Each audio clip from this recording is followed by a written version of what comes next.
Ladies and gentlemen, it is Friday night, and I feel all right. The party's here on the west side, so I reached for my 40. You guys know what time it is, man. Thank you for being there, Black Man Unfiltered Network. You know, we're going to rock and roll tonight. We're going to have a night full of talk. We're going to start out with a conversation, but you know, the barbershop can go anywhere at any place at any time. We can butt heads. We can talk about women. We could talk about men. We could talk about the streets. We could talk about the media. We could talk about sports. This thing can go three ways from Sunday. And so, guys, I just want to welcome you guys again to Black Man Unfiltered Network. I want to also welcome you to invite some people over here to have fun tonight. Again, we're going to have fun. This is what we do on Fridays. On Friday, the men get together. We talk about everything. And a little bit about a lot, and a damn sure a lot about a little. And so I'm so glad to be in the place tonight. I see my guys are coming in the back, getting ready to rock and roll with their boy. Let me see here. I missed this. I know Mr. Bennett. I did send out Mr. Bennett. He'll be here now. He'll be a little late, he said. I know Thanos will be here in a few seconds. So I'm getting him taken care of as well. So we can't do it without the Than. Let's see here. But go ahead, guys. If you're here right now, go ahead and put in the chat, man. Tell me how your day was. All right. Tell me what's going on. Give me some news. Tell me something that's going on around these YouTube streets. Tell me something that's going on in your life. Tell me what you did today. Come on. Come on. I want to involve the chat in this. Come on. Hit that like button. Hit that subscribe button when you're coming in the door. Come on. All right. Hit that like button. Hit that subscribe button. Now, I did also want to invite you guys to join the Black Man Unfiltered Network. Hit that join button. Become a member of the Black Man Unfiltered Network. In August, we're going to start having our back shows. When we go backstage, we will start having those shows be live, but it will be for the members only. And guys, if you think we doing it, if you think these shows are crazy, live where everybody can see them, imagine what the private party is going to be like. So go ahead and hit that join button and join the Black Man Unfiltered Network family. I would really appreciate it. If you want to send a cash app, you can look at the bottom of the screen right now and see support Black Media today. We are new media, guys. Black Man, $ Black Man Unfiltered. You can send that. And then also the $ right below the comment section, you can send a super chat. And I definitely will call you out. Also, I'll play a song for you. But guys, support the channel. Let us know that you're here, that you like what you hear, and give us some feedback. But support the channel.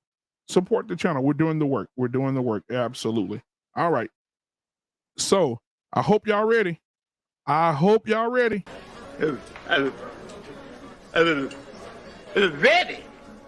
Yeah. I'm ready.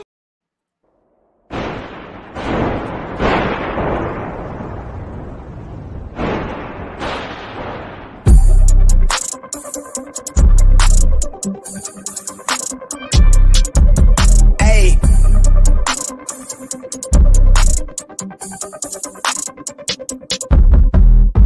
They been on their ass, bitch, I'm on the rail. I wrap it, I bag it, I pack it for sale. Got feeling on speed out, I hit me to chill. I give it a thrill, I put it on film. Niggas facade, get applaud, that ain't real. Come to my section and flex, we can tell. I got a show and she dipping them nails. I'm flipping my L's, I know they can tell. I did it too major, they hit me for favors. Been him since the cable was cut in the cradle. What's up, only right that I do it. Colossal until I'm a boss, so they want me to fail. Look, we prevail. Tell them to point out who said it, they run it. Bitch, I'm on your tail. Know that they talking, they telling them tales. Just know how to tell, that shit for the sale. Hey, they talk like they got it, but they need to stop it. I'm leading with logic, my heartbeat is frosted. I seen it, got optics I needed from Shawty. She mean with the top and it's obvious. They need him a target, I'm dodging their darts, make them reach for the stars. I'm jumping, I'm forcing the pun off the runs. I'm moving with caution, I'm saucing my nigga is nothing. From nothing to something they'll never be. Tycoon and I'm Jay with the thizzle face. I'm nothing my section has ever seen. Run the ice so I'm clutch, I don't need a screen. I'm Curry, I push it from 30 deep. Do the pin in the pad like a surgery. She been curving you just to flirt with me. Toolie tucked off, but the jewels out. I just in a home with a full mouth. I'm a rare breed when the moon out. I'ma stop playing by the rules now. I been ran plays, need a new route. Queen said she needs space in a new house. Mom told me that you pray for the kid every day. No wonder I'm getting paid for the tunes now. They bang on the ass, bitch, I'm on the rail. I wrap it, I bag it, I pack it for sale. Got feet on speed out, I hit me to chill. I give it a thrill, I put it on. Niggas for socket applaud, that ain't real. Come to my section and flex, we can tell.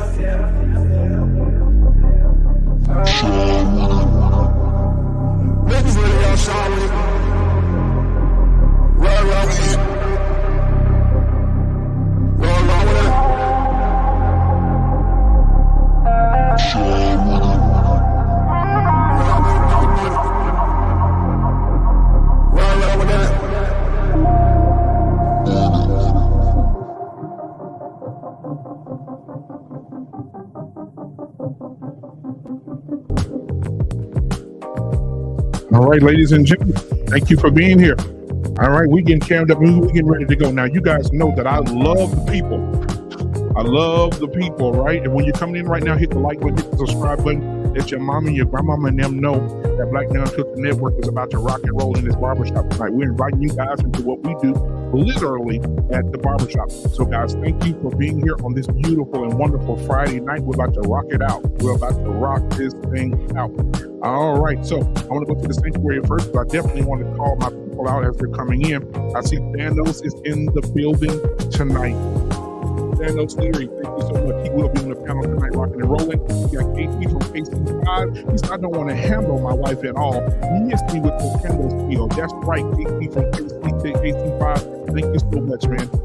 All right, Jenny Miranda, oh, the beautiful and lovely Jenny Miranda. There's nobody like Jenny. I'm telling you right now, dependable, loving, caring mother, strong woman, and knows her place and keeps her husband in her place. Bars. Jenny, much for being who you are. We gotta call you out for sure. Oh my God, one of the most beautiful faces, one of the most caring and loving nurses you'll ever meet in your life, and one of the most beautiful voices this side of YouTube. Boom! Guess who stepped in the room? Candid Ann is in the building tonight. Let's give it up for her. All right, I definitely want to see Peace Love is in the building tonight. Peace Love, thank you for being here, honey. I appreciate you for sure. I appreciate you. All right, let's see Facts and the Uncomfortable Truth by Bernard S. Y'all know we couldn't do this show if that guy wasn't backstage. If he wasn't backstage, we'd do this show for 30 minutes, but this guy dropping more dimes. He's dropping enough to put a down payment on a small country. So we got to have my boy Bernard S. in the building tonight. I see DJ Jig Titus in the building. Yeah, What We Know podcast. Y'all already know he here too. He in the back, ready to act out. All right, we got Quincy. Hey, he's a member, guys. He joined the Black Man Unfiltered family. Thank you, Quincy, for being a member. Thank you for being here on Friday and on Tuesdays, man. I see the support, and I definitely want to show my appreciation. Thank you so much for being here. As we bring the men up tonight for the barbershop conversation, I definitely, guys, the chat is undefeated. Guys, put your questions in the chat, right? We're going to pull them up. Right? Even if we don't like them, we're going to pull them up. Hey, listen, Lou, even Lou, I sent you the link, sir. I emailed it to you, so check your email. You should be here right now. Lou is in the building tonight. Lou got that $10. Matter of fact, Lou, Mandrell promised me something. Mandrell, turn your camera on in the back because I want to bring Mandrell up first. Mandrell promised me something. Mandrell said the next time somebody give a super chat on the next show, he's going to call out the video that everybody should see when it come up. Mandrell, you there? Let me see if Mandrell gonna turn his camera on real quick. Mandrell said if he don't do it, I'll do it for him. Mandrell said the next time somebody does a super chat, he's going to call out the video he wants to see.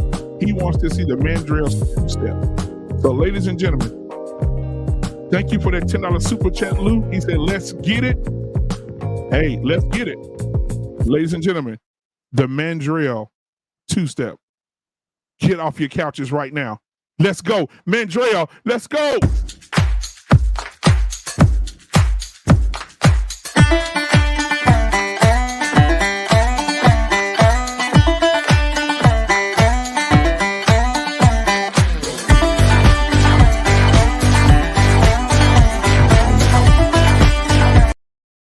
See, ladies, I know right now that you guys at home, y'all heard that beat and y'all heard it, right? Y'all heard that beat and y'all just wanted to dance and get up off the couch, and the clip wasn't long enough for y'all to dance. So Mandrell already told me to play it for y'all twice for this $10 super chat. $5 for the first one, $5 for the second one. Thank you, Lou, for that. Mandrell, come back to the dance floor.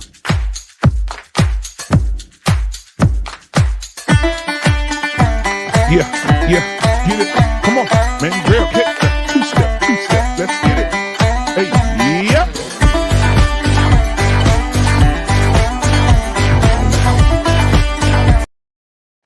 Ladies and gentlemen, listen, I'm going to keep that beat going in the background, ladies and gentlemen. Yeah, while we bring up the fellas tonight. The first person I want to bring up tonight is my good friend.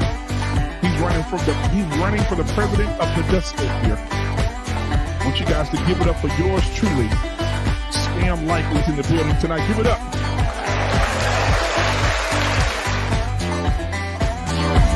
Let's get it.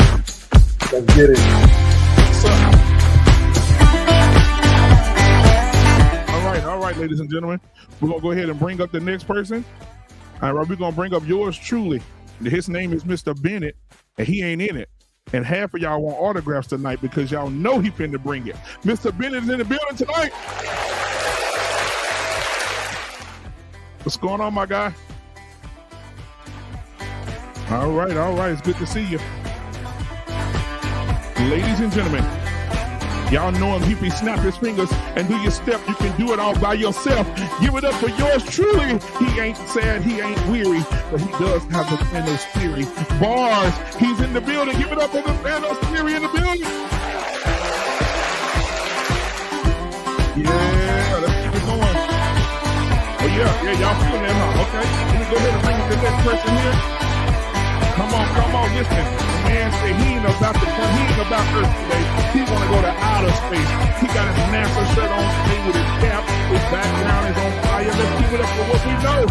Podcast is in the building. Hey. Mandrell, you started this. Let's keep this fire. All right, ladies and gentlemen, let's give it up for yours truly. Luke is in the building tonight. I'm not talking about Luke Kane. I'm talking about Luke himself is in the building tonight.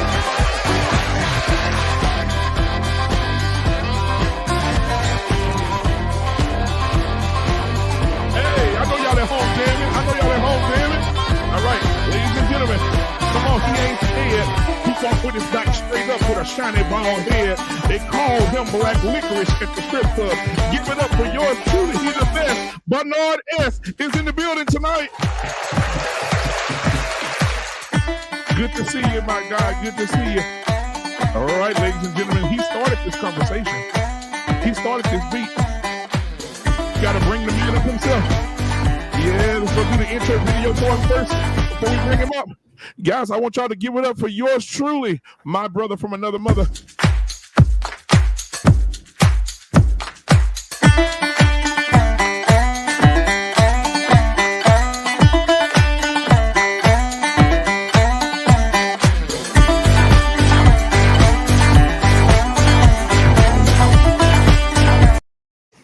Yeah, ladies and gentlemen, let's give it up for yours truly, my brother from another mother.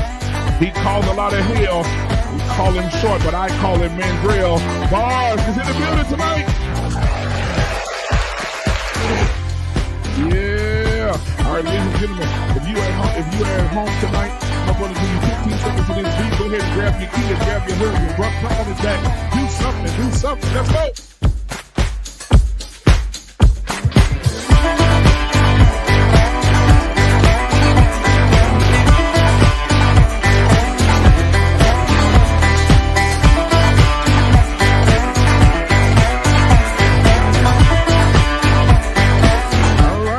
Ladies and gentlemen, it is good to be here. It is Friday night, and I feel all right. Let's go. The fellas are in the building tonight. Let's check on mental health first. Let's start with my guy Mandrell. He's the last person that came in, but he'll be the first to speak.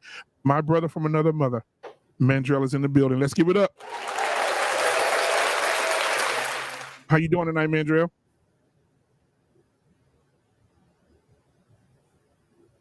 You muted, my guy. What? How are you doing tonight, man? Swell. And he said, that man said swell. Thank you, Mandrell, for being here tonight. I appreciate you. Bernard S. is in there. Hold on. I cannot ever, if he's on this show, not give him his intro. All right, ladies and gentlemen, before he comes up, here we go. Bernard, go ahead and talk to us tonight, my guy. What is going on, man? How's everybody doing in the chat and on the panel? Good, man. Good, my guy, man. How you doing, Mr. Bernard? How you doing? You all right? Hey, can y'all hear me? Yes, sir. You doing okay? Yes, we hear you, Thanos. Oh, okay. All right. Thanos is in the building tonight. My boy Thanos, what's going on, man? Man, I'm up in New York, but you know, I said before I do anything, I gotta stop by the barbershop and get fresh. You know, No, I'm talking about. Yeah, I appreciate you, man. I appreciate you. The Thanos Theory is in the building tonight, guys. Make sure you guys go, please, guys. Mod, if you could throw it in that chat for me, please go subscribe to Bernard S. Guys, well, listen, we got to start supporting each other. Right, as men, we all got to. If we're not subscribed to one another, we're not supporting one another and jumping in their chats and being a part of their shows and whatever. We got to start supporting each other, man. People make time for what they want to make time for, man. And I want to know. I want Bernard to know that I appreciate him and his platform. I want to know. I want Mandrell to know that I appreciate what he does on the Black Man Unfiltered Network platform. He does an amazing job as well. Do you? Do you appreciate it? Yeah, absolutely. I mean, the growth is phenomenal. You started out like a renegade. Now you just a humble servant. Ain't that something? Humble servant. I don't. Yes. Ain't nothing humble about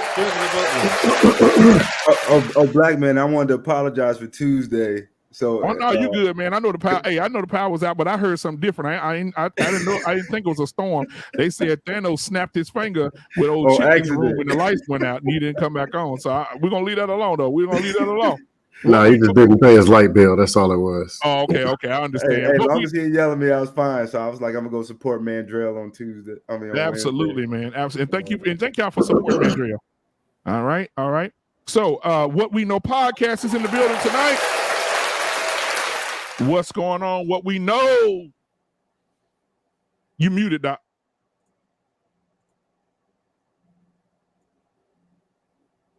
You may have to go back and come back in, brother, if you want to. I'll pull you right back up. I'll come back to you. Hey, what you gonna do when the Lou comes for you? Lou, what's going on, man? How you doing tonight, brother? What's going on, family? Shout out to everyone on the panel and everyone on the chat. Absolutely, my brother. Thank you for being here tonight. I appreciate you, brother. I really, really do. Let's see here. Now, I invited you guys. He said he would be here. He had nothing but smoke for you guys tonight.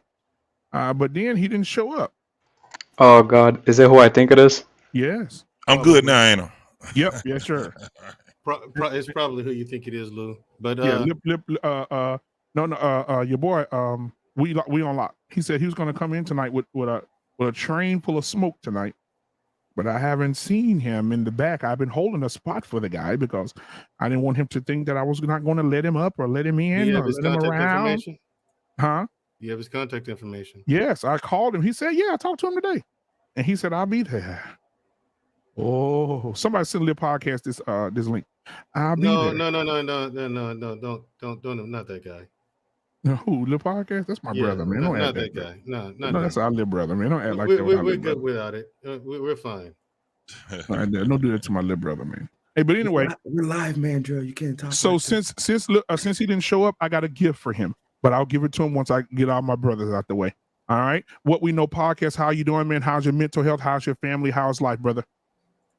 Man, my family is doing great, man. It's an honor to be back on this panel again, to be amongst these men that we had this new shift that we getting ready to blow up these internet streets with. Absolutely. With this real talk. So I'm good, brother. Absolutely, man. Thank you for being here. What We Know, man. Make sure y'all go and subscribe to him. Lou, I think Lou have his own platform as well. You subscribe? You do, Lou? No, I don't. I don't. I'm not a content creator, but I enjoyed these conversations. So either way, I'm happy to be here, but I don't have a platform. All right. Now, Black David said, could I put out the Captain Saberho signal with the Batman signal? I have a gift for my guy, so I'll play it in a minute, okay? It's going to be especially for We On Lock because I knew he wasn't going to show up for this smoke tonight. How did you know that? I thought he was going to show up. I mean, I had faith in him too. Look, I thought we all knew he was a simp. I didn't take him for a coward. Woo! But I mean, what's to be expected from a simp? Godly. Wow. What's the difference, Mandrell? So what now? What's the difference between a simp and a coward? Well, I mean, you can be a simp and not a coward. You know what I'm saying? Mm. Oh yeah, you could save him.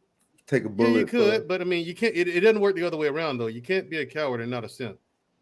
Take a bullet for a random woman. I got you. Yeah, you know what I'm saying. Wow. Okay. You can't be a simp and not a coward, but you can't be a coward and not a simp. Now, It's Mr. weird like Bennett, that. Mr. Bennett is in the building tonight. Yes, sir. It's so good to see you, Mr. Bennett. Mr. Bennett, how's your mental health? How's the wife, the family? How are you? How's All everybody check, doing? all green and go. All check go. Good, man. We're very good. Daughters are doing well. They operating their purpose. The wife is the model of consistency, and they just allow me to do what I do. So very blessed. Very blessed. Absolutely. You are a blessed man for sure. All right. So let's see.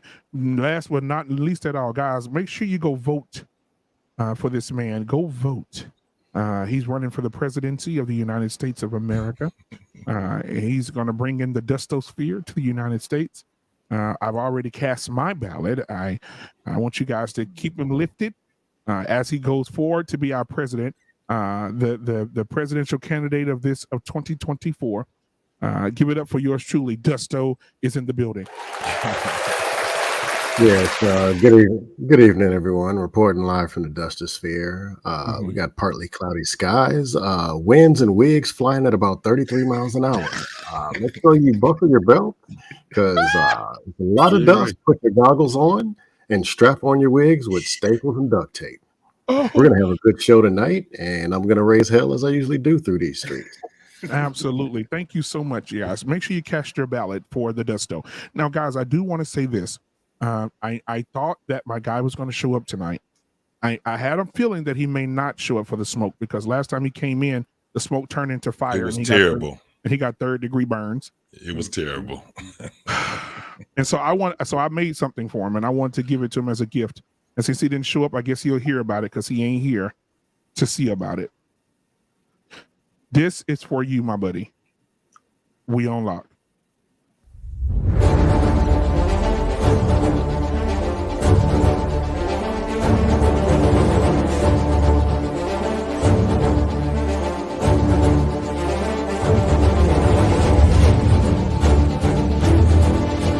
Have no fear. Super Simp is here. He's saving them with the wigs. He's saving them. He's saving them. He's saving them. Here you go. He saved another one and another one. All right, we're back. All right, I got excited. We on lock. That was for you, my brother. You know we love you. Can't wait to get you in here. All right. All right. So, guys, tonight, y'all see the subject matter. It says, you just can't handle a strong black woman. By a show of hands and by voice of explanation, how many of you guys have dealt with this or ever heard a woman say this? We'll start with you first, Lou, and then we'll go around the building. My last relationship was this exact scenario. And it is not that we can't handle them. It is that we really don't want to because it's too much of a headache. We're already out here doing our own thing. As far as for me, trying to get to six figures at 27 years old, it's very difficult. And so I chose not to deal with a strong woman because I already have to deal with my strong competitors at work. Absolutely. That's it for me. What We Know podcast. Come on now. Tell your boy the truth now. I've never had a woman that I was interested in that said that. It always was someone that in conversation and passing that'll sit back and say something like, you can't handle a strong black woman. And I always tell them, I like handling pots, brooms, steering wheels, but I never want to handle a woman. If I got to handle your ass, then I'm not a damn zookeeper, so I'm not trying to handle no damn woman. Period. So you have not dealt with a woman like that personally, but you have heard women say it. I've heard women say it. Yeah, you know that strong. That wouldn't even come with me at all when it comes down to that. You know. So, but I've heard women say it. You know, shit. I think I've seen it when I was a kid. That I was hearing women saying that to other men. So, yeah, absolutely. You know, when I heard it when I was a kid too. Yeah. So I couldn't wait till somebody said it to me, so I could just go in on them. So. Bernard S. Wait a minute, Bernard. Before you speak, listen, this is going to become a common thing for you. Bernard. Have you ever heard it, Bernard, or dealt with a woman that said that to you? I've heard it before. I haven't heard it directly at me because everybody knows how direct I am. I can be worse than Mandrell. and Dusto put together, that can be Damn, me when that's you tough. get on my That's bad. tough. That's me when you get on my bad side. Yeah, that's tough. So, Man. so Former a lot of boy. people, people don't know that side of me. You don't need to know that side of me, but I've heard it before. And yes, I have heard it before. I'll leave it at that. All right, now, Mr. Jiu-Jitsu master. What? Have you ever heard a woman say these words before? What words? Wait, hold on just a second. Hold on just a second, okay? Hold on. This is. Hold on just a second, okay? Just stay right there. Only way you going home is that motherfucker. Pay attention, nigga. Look, okay. No, I'm saying, have you ever heard a woman say, "You can't handle a strong black woman"? I've heard that. In a relationship or just in general? On Just this in panel. general. He Just in heard it on general. this panel twice, a couple weeks ago. Yeah, I've heard it on this panel. So Wow. it's just in general, but not in a relationship. No one's ever told me that. Mr. Thanos. I would hear it a lot, but it's always, that's why I never got to a relationship. Wow. Because it would be the discussion. I like to talk about, what we plan. What's your plan? What's my plan? And if we can come together, you can get with my program. And usually that'll come out if she hears something she don't like. Because one thing I don't think a lot of women are prepared for is men having standards. It's always a thing you hear in talking points and things like that. But when you do come with, a stable life, have assets, have things together, They run. They don't know what to do. Yeah, They have no clue. Do they run away? Right. so that's when I would hear. Wait. I gotta follow rules that I didn't make up. I'm out. That's what they do. And it's not like I'm trying to make a slave. It's just the Right. whole fact of I can't test you and I can't put you in the place of all the other men that came before you. You know what, Thanos? You're right. And I want to do this because I promised Mandrell this. I want to use this clip for you. You don't scare me. Work on it. So Now we're talking. Yeah. But Great I movie. but I like this one the best, Mandrell. This is for you. I admire your honesty. Hell, I like you. You can come over to my house and fuck my sister. All right. No, you play the rest of it. Play the rest of it. Play with him. Play No, son, you better get me kicked off. No, play the rest of it. So listen, so I do want to bring in my boy Hinka Link is in the building tonight. All right, we'll get back to you in a minute, Hinka Link. So, Mr. Bennett, Mr. Bennett, have you heard this? Have you heard someone say this? Oh, absolutely. Not personally. I've never been in a relationship with anyone like that. But I remember my first introduction to it was in college, and we would be a part of those Black student unions, and you always had a wing of the union where you had some women who were very vocal about being strong and independent. And there was always a pattern with them that you never really saw them with anybody, but they were always the most vocal. So I kind of agree with what was said earlier. If just the term itself doesn't make a lot of sense to me. If I have to handle you, like, what do you even mean by handle? So that to me, that's almost like one of those trigger words. Like when lately, when the word submissive, people have been saying that's a trigger word for a lot of women. Well, the whole idea of handling, that's almost like a trigger word. Like, what do you mean? Why would I have to handle you?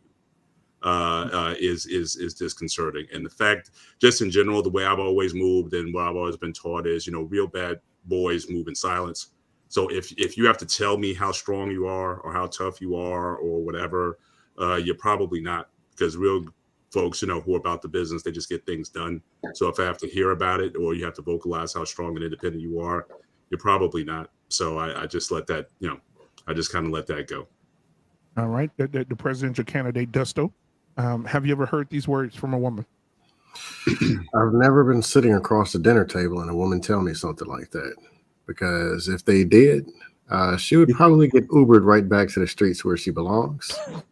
But those words, you just can't handle strong black women. I've heard it before when I've just talked to women in general about relationships, and they say, oh, a white woman's probably better for you, or you should date that. I'm like, well, hey, what's her number? I mean, okay, I'll agree with you. But I believe that handling a strong black woman, I believe that's a matter for the police. So I don't really entertain that. And I believe that strong black women will soon, in the next 3 to 5 years, start to be developing penises. So you should probably stay clear, let the police and, let them handle that. All right. Man. Now, last but not least, Hank, hold on. have you ever heard a woman say this to you in a relationship, or have you heard a black woman say this at all? Yeah, I believe we had it said to me while I was on the show one time. when them old tacky is and then share her that she's a strong black woman. It might have been one of them old tacky in the chat. I don't remember. I know one of them old tacky said it though. They can't help themselves. So guys, tell me, everybody can jump in. I want to hear everybody's perspective, but it doesn't matter who in what order. What does that mean? It don't mean shit. It means masculinity. That's what that's usually She's what it an means. alpha. Yeah, I don't like what you said. Hey, that laugh was so evil. I mean, what does it mean, Lou? What does it mean? It sounds like a desperate comment to me. That's what it sounds like. She's Like she don't have to change. You know what I mean? Because like, it sounds like they don't. It sounds like they don't understand their own identity. To me, I've heard them put it in perspective somewhat, or try to, and normally is when they go through a lot of turmoil and you know, they've been you know, probably going through a whole bunch of stuff that they put themselves into, a bunch of kids. They've been hurt by their boyfriend. It's always something that was something that they put themselves into. And I guess they got themselves out of it and was strong. I have no idea, because when you hear somebody, if you even think about when they even, when you hear people talking about single moms, one of the things to being a single mom or a black mom is to being a single strong black mom. They always have to put strong in it, and it's pretty much nothing. It means nothing. Just as much as alpha or alpha woman, you know, it actually means nothing, because it has nothing to do with being smart. It has nothing to do with, you know, being resilient. It has nothing to do with any of that. It's just, you know, it's a saying that they use, just like independent, you know. Yeah, absolutely, guys. And So I think it's a need to get it's almost as if like you're in survival mode all the time. I can be empathetic to a point to say that a lot of the women who profess that or come through that, they probably have not come up in ideal circumstances. There may have been a time where either they're coming from a background that where they had to act certain ways or do certain things in order to survive. But it's like you never get past survival. Like it's not thriving. You know, you can only be a lone wolf for so long. But successful people, prosperous people function in relationships and build networks and have communities that they empower in community. And it's always like you're always a lone actor all the time. It's like, when are you going to come out of survival mode feeling that I have to be tough? But you know, if you really want long-term success and happiness, you have to be able to bond with people and work and cooperate and be in cooperation with other people. And I can see that if your background was such where that just wasn't allowed, it was like, you know, you either going to just fight or flight all the time. It becomes a mindset you just can't get out of. And you never had anyone come out of it. And a lot of what we hearing, Mandrell, a lot of what we hearing is this. You don't scare me. Work on it. Right. So, because what it is here's the thing. What it is it's and all of you describing it in different ways, but the bottom line is it's just an excuse. It's a way to justify their bad behavior. It's an excuse they use. They want to yell at you and they want to throw temper tantrums because you don't agree with what they want you to agree with, and they want to yell and scream at you and, you know, think they can dominate you. Women don't know what power is. I think that's irrefutable now, especially the ones who come up here on the internet. on YouTube. They have no Yeah. idea what power is. They have no idea what strength is. They don't know their own power, their own strength. They don't know what femininity is. Some of the most ignorant women I've ever met in my entire life are right here on YouTube. You know it's what? Crazy. A lot of them are right there in the chat. And like Peace Love had a good question. Yeah, but pull that question back up pull for that me. question back up. Yeah, Peace Love had a really good question. Yeah, we I can pull it back up. think it was, is strength and something synonymous? Strength and confidence synonymous? No, they are not, Peace Love. Neither. You can Yeah. be very strong. You can be very strong, but not confident in yourself. Or she's not getting the meaning. Huh? In the next question, she was saying she was asking, what are we implying by strong black women? She's not understanding. That's we not default know what strong black woman means. I guess she was asking, what do y'all define as a strong black meaning? To me, that's not for us to ask, because they're the ones who are saying it. Exactly. So if you're saying you can't handle a strong black woman, their strength right now, their strength is not because again, my definition could be very different, from ladies I've seen who've operated in strength. But you're the one who's making the proclamation, so you tell me what that is. Right. And the thing is, when you hear them say that, they just thank you, Peace Love, for your comment. I appreciate it. Yeah, thank you. Yeah, and the thing is, when you hear women say that, you can't have a strong black woman, they just notice when they do it, they just want to yell at you. You know what I'm saying? And then they think you're wrong when you yell at them back, and then they yell at you. They try to meet masculine energy with masculine energy.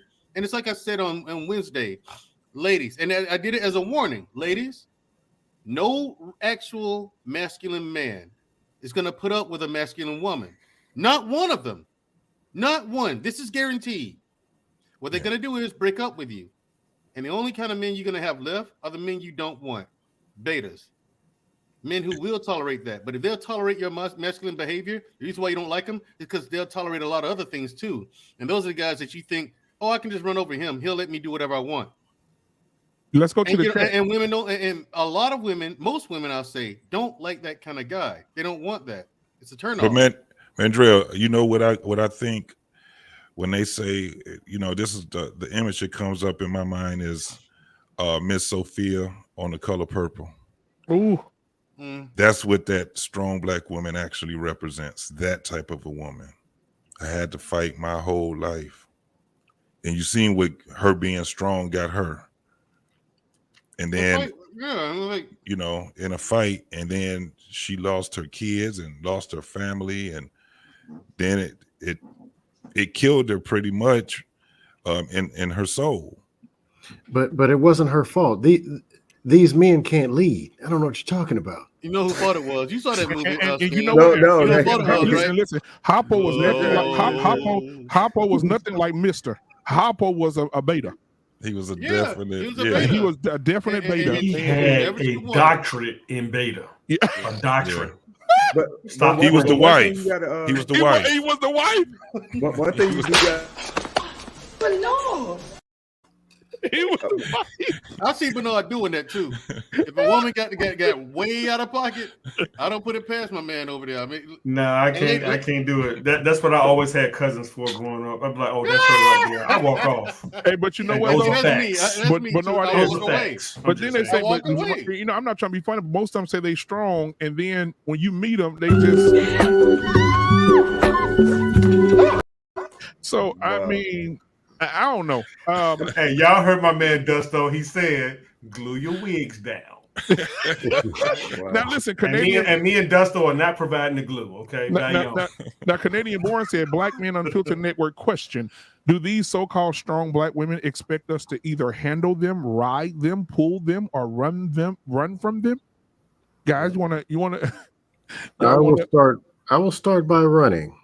I will run to the closest feminine woman that I can find. I think I'll take that option. Yeah, the run is that's me. I'm running. I'm gonna try to ignore them and act like they wasn't even right there. I'm gonna leave that for the thug. That's who they actually have to get to handle them. Is the thug. Raw dog. But the thing is, the thugs are raw dog too. running. You're right. But the thing is, here's the thing: the thugs are betas too. Yeah. Only a beta is going to sit there and go back and forth and fight with a woman. Now, Mandrell, Seriously, like who the hell's gonna do that? Candid Ann said, what did masculinity get Mr. on Color Purple? That wasn't masculinity. Yeah, It masculinity. was a little bit too late. If you had to put your hands on somebody that you knew that you couldn't beat right off the top because your daddy told you to hit her, that's not masculinity. No, it's not. No, it's not. Yeah, he needed just a little bit more. Hey, but black man. So one thing. So here's the key. There are strong black women in a positive way. You can't self-proclaim to be a strong black woman. Right. I got to give you that title because, you know, as I said before, my mother is a pastor, and you know, I even because of her strong attitude is the reason why I survived to come onto this earth, based on some of the, you know, some of the doctors' advice that she went against. So I'm here now. So just put that together. So in ways where a mom worked 3 or 4 jobs, don't complain, do what she got to do. She's not throwing that in another man's face, this and this and that. I would call her a strong black woman.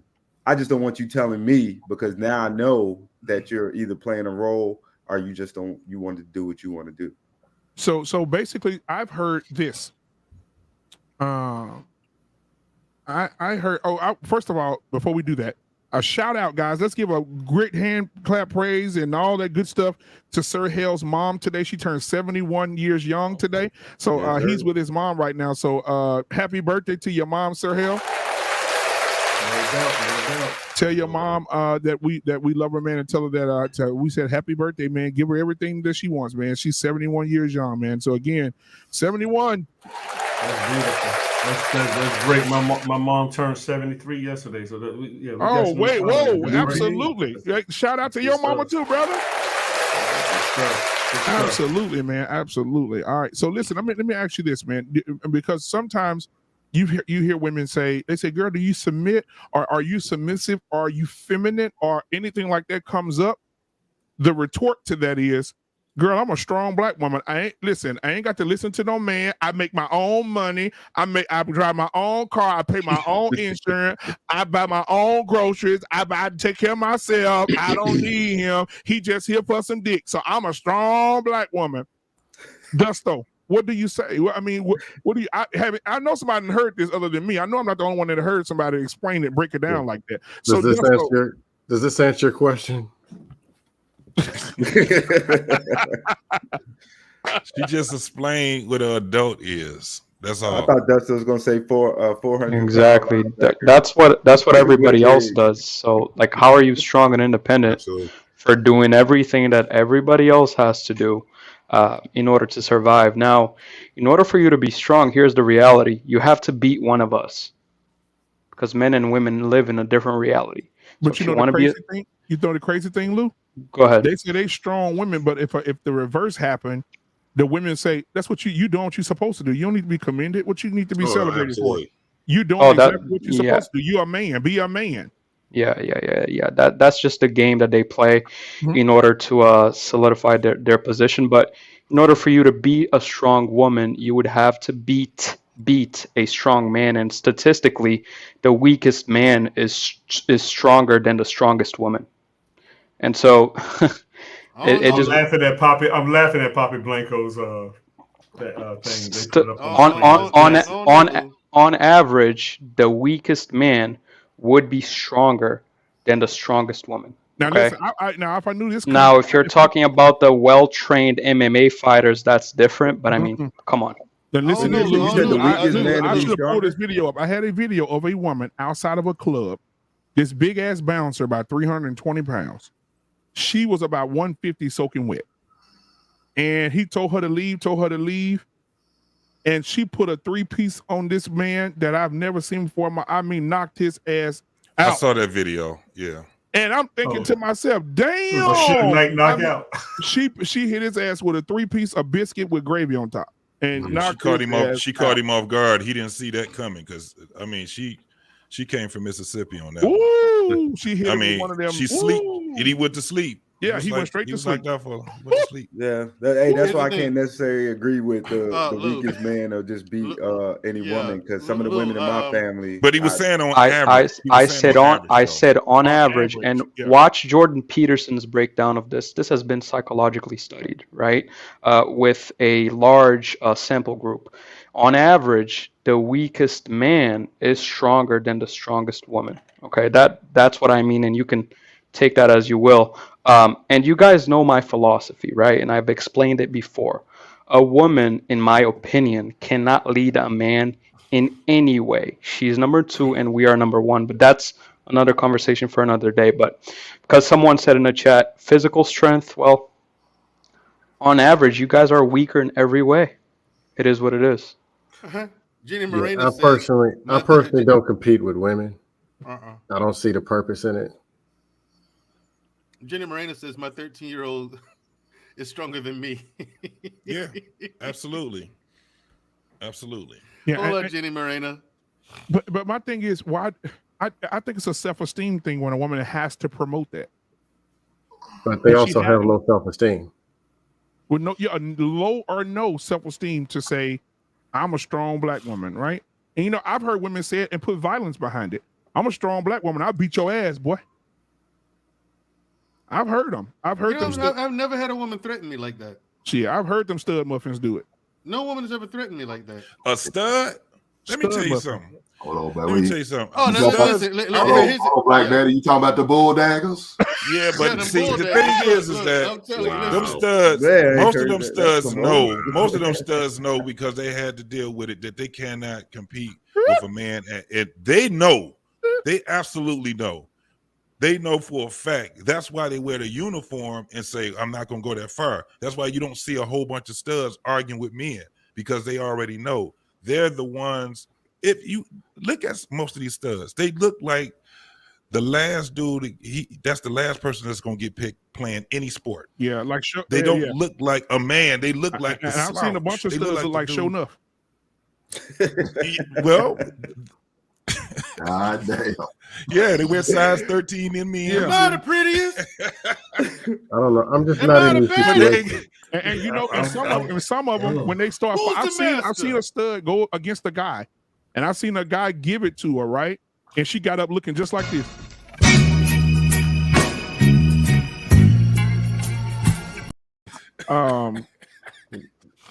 So I mean, again, if to each his own. I just think people should stay in their own lane. I don't think a woman should say I'm strong enough. Thank you, Jenny. Or I'll say this, even this tags along with it. I can do anything a man can do. Good luck with that. Yeah, good luck with that. Hey man, let me tell you Good something. luck with that. That's a joke, right? Hold it thought. We got 51 people watching and 32 likes. Let's get them likes up, ladies and gentlemen. Come on. Come on, hit that like button. Let's go. All right, go ahead, man. Who's about to talk? Go ahead. That was me. Yeah. Tell them to wipe their ass. In the military, I've done some really gruesome training, and I'm gonna tell you, in garrison, if anybody in the military, they know what garrison is. They talk all that smack, but as soon as they go to training or get deployed, and when they're in extreme weather, I don't care how much they act like a stud. They go. Podcast. Yeah. Podcast. That was at Fort Lewis. Tell them how many women got pregnant just so they wouldn't deploy. Yeah, that's the biggest just thing. So they wouldn't get deployed. They got. We would know. Get pregnant. They would get pregnant. And he's right, because when they had to do those 12 So she in there, hey, get it. Listen, when they had to do those 12-mile ruck marches, oh my God, they were big. Their feet hurt. Big. They want to go. Yeah. Yeah, and they can't handle it. The rest of aren't the physical standards different? Also, they are different. Some are not. It depends. Some are, some aren't. When it comes to the PT test, yes, the standards are different. That 12-mile ruck march, everybody got to do it. Everybody got to make the same time. Everybody. And those Mandrell fail all the time. They will fail. They would drop like fucking flies, dude. Airborne, air assault is all the same. So what? That was my weakness in the Army, road marches. Road marches, yeah. But the thing is, you're a man, though. Anything else, no problem. I was broke down every time after the road marches. Right. I have foot problems though. So. But seeing is that 12-mile rope march is not a joke, dude. Poppy It's not a Blanco is off the chain tonight. Yes, he is. Yes, he is. I'm watching. That's why I'm over here giggling. But yeah, Lou, when it comes to things like Ranger School, Oh man, the Drew, standards are the that same. sounded a little feminine when you said I'm giggling. I'm giggling. You should say Well, loud. but here's the thing, Mandrell. Like I'm fine with a woman on the other side of comms in operations, right? If her IQ is high enough and if she's competent. But in the middle of an operation, I do not want a woman on my 6. It is what it is. You talking about when shit gets thick and you got to get down? Yeah, because if I fall, she cannot carry me. Well, the thing is, Lou, you're absolutely right, and I agree with you wholeheartedly. I publicly said that. Several times. Like, And I'm 5'5". Right. And the thing I don't care is, how strong you are. You can't carry me. When it comes to combat arms, Army Special Forces, Delta Force, Rangers, I think that a woman has no place there. I think they should still be banned from doing it. And some of the I men. firmly believe that because I've been through that training. Number one, women ain't making it through selection. You're not. No, Okay? day zero. Stop They out of there. Day Day zero. Day zero. They out. I don't know. They That's out. an absolute And the point thing is, then. So look, I'll tell you this because I went to selection, got selected, and the whole time. The first 5 hours, they're out. They won't make it 5 hours in day zero. It's a done deal. It's a done deal. The second they show up, a couple hours into it, all of them done. JSP, what is that? When they look I'm not opposed to letting them try. I would say if one so nice. happens to make it, let them try. But why they talking about? they're going to be proven right or wrong by the argument or by the number of women who actually make it. But I want to ask you, Mandrell, what do you think about like fighter pilots and things of that nature? Like not hand-to-hand combat, strength stuff, but what about flying jets or helicopters or vehicles or what have you? That's different. You good with that? Yeah, I'm good with that. Women are competent enough to do that. Yes. Yeah. I'm all for that. But boots on the ground? No, I need you to fucking move. Gotcha. You got majors and colonels that are. All right, but here's the thing, though. If she's a pilot, and she gets shot down behind enemy lines, and she gets caught, she's telling. It is what it is. You knew the risk. I would not have. I definitely would not want to. I would not want a woman in combat with me at all. I mean, it's at the end of the day. Naturally, she's going to acquiesce to whatever it is that they're going to do. Well, she's y'all not going to. Texas than a motherfucker. We went through it, brother. We went through it. Hank, you ain't been shot at. Oh yeah, we went through it. It's too dangerous. So let me ask you a question, guys. This is a question I want to ask. So in combat, Mandrell, and you guys that have been in the military, of course, thank you for your service. Absolutely. If you were if you were in a squad with a woman and you guys were out and Mandrell and you got shot, what is the expectations for the woman to drag you out of harm's way as well, or are the rules different for women? No, if she's out there, see, and this a woman can see combat. It is possible. Here's how. Say they're on a convoy, right? And there's some women driving the vehicles or TC in the vehicles, right?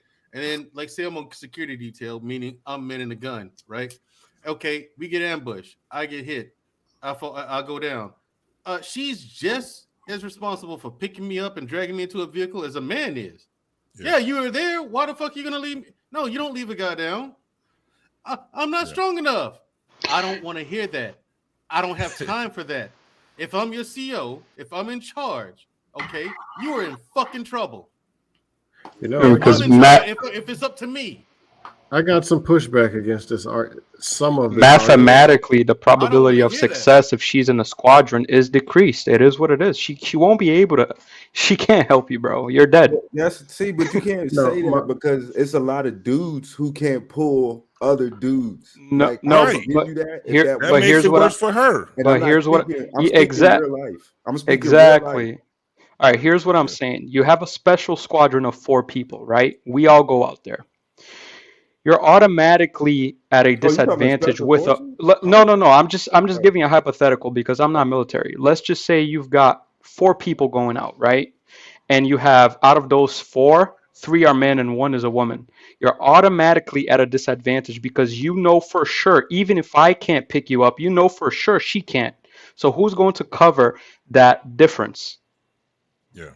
Yeah, and the thing is, So that means you had yeah, to be small and cute, but all women in the army ain't small and cute. But Thanos, I was special forces. Okay, I was, and I'm telling you, dude. Am I off? I'm not off, right? No, you're not off. You're not off. And here's the thing. Okay, The only reason I say okay. he off, Mandrell, is because I met the first two female rangers that passed the course, Yeah, and congratulations then I saw to 'em. why they passed. Like they wasn't no joke. Like No, congratulations to them. Listen, there Yeah, are like a they was handful no of joke. listen. There's a handful of women out there who can pass ranger school, Mhm. but being in training and being in actual combat, two completely different worlds. Because we train so much, my team and I trained so much that in combat we didn't have to talk to each other. Yeah. I knew where Bernard was going to be if anything happened. I just knew him. Mhm. We were that close. We trained that much, and we were that close personally. I just know him.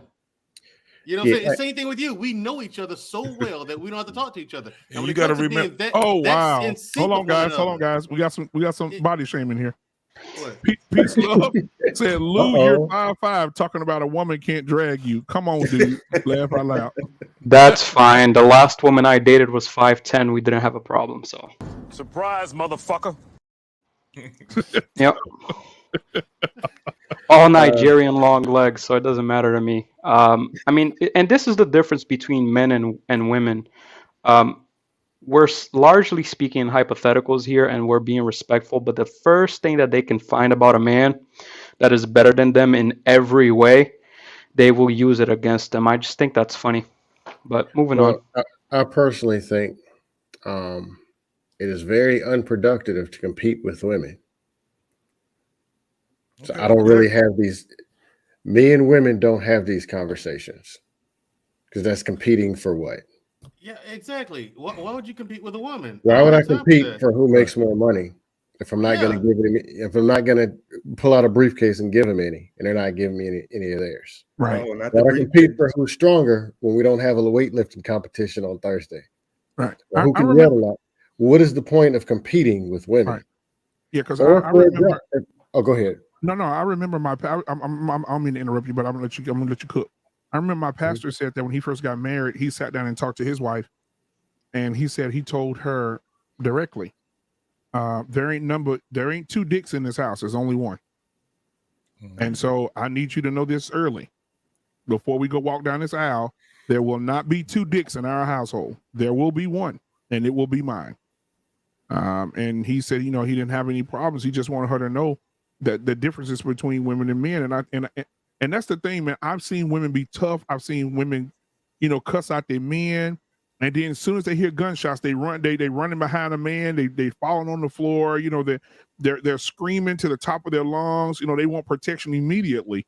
But 5 minutes ago, a bird fly across their head. They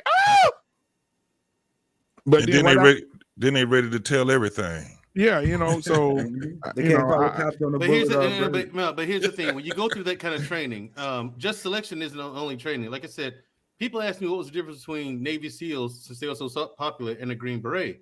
I said, well, on average, it takes about 10 months from start to finish. 10 months to train a Navy SEAL to become a SEAL. 10 months, start to finish. I say it takes 2 years to create a Green Beret. Yeah, Millions of dollars in training, and one of those trainings is called SEER School. Now, our SEER School is different. We were out there a long time. They drop you off. You combat drop out of an airplane. You jump out of the airplane into the woods, right? Okay. Now they give you a map of some grid coordinates. You have to navigate yourself through the woods to the safe spot, right? Here's the kick: you're not gonna make it. You're not gonna make it.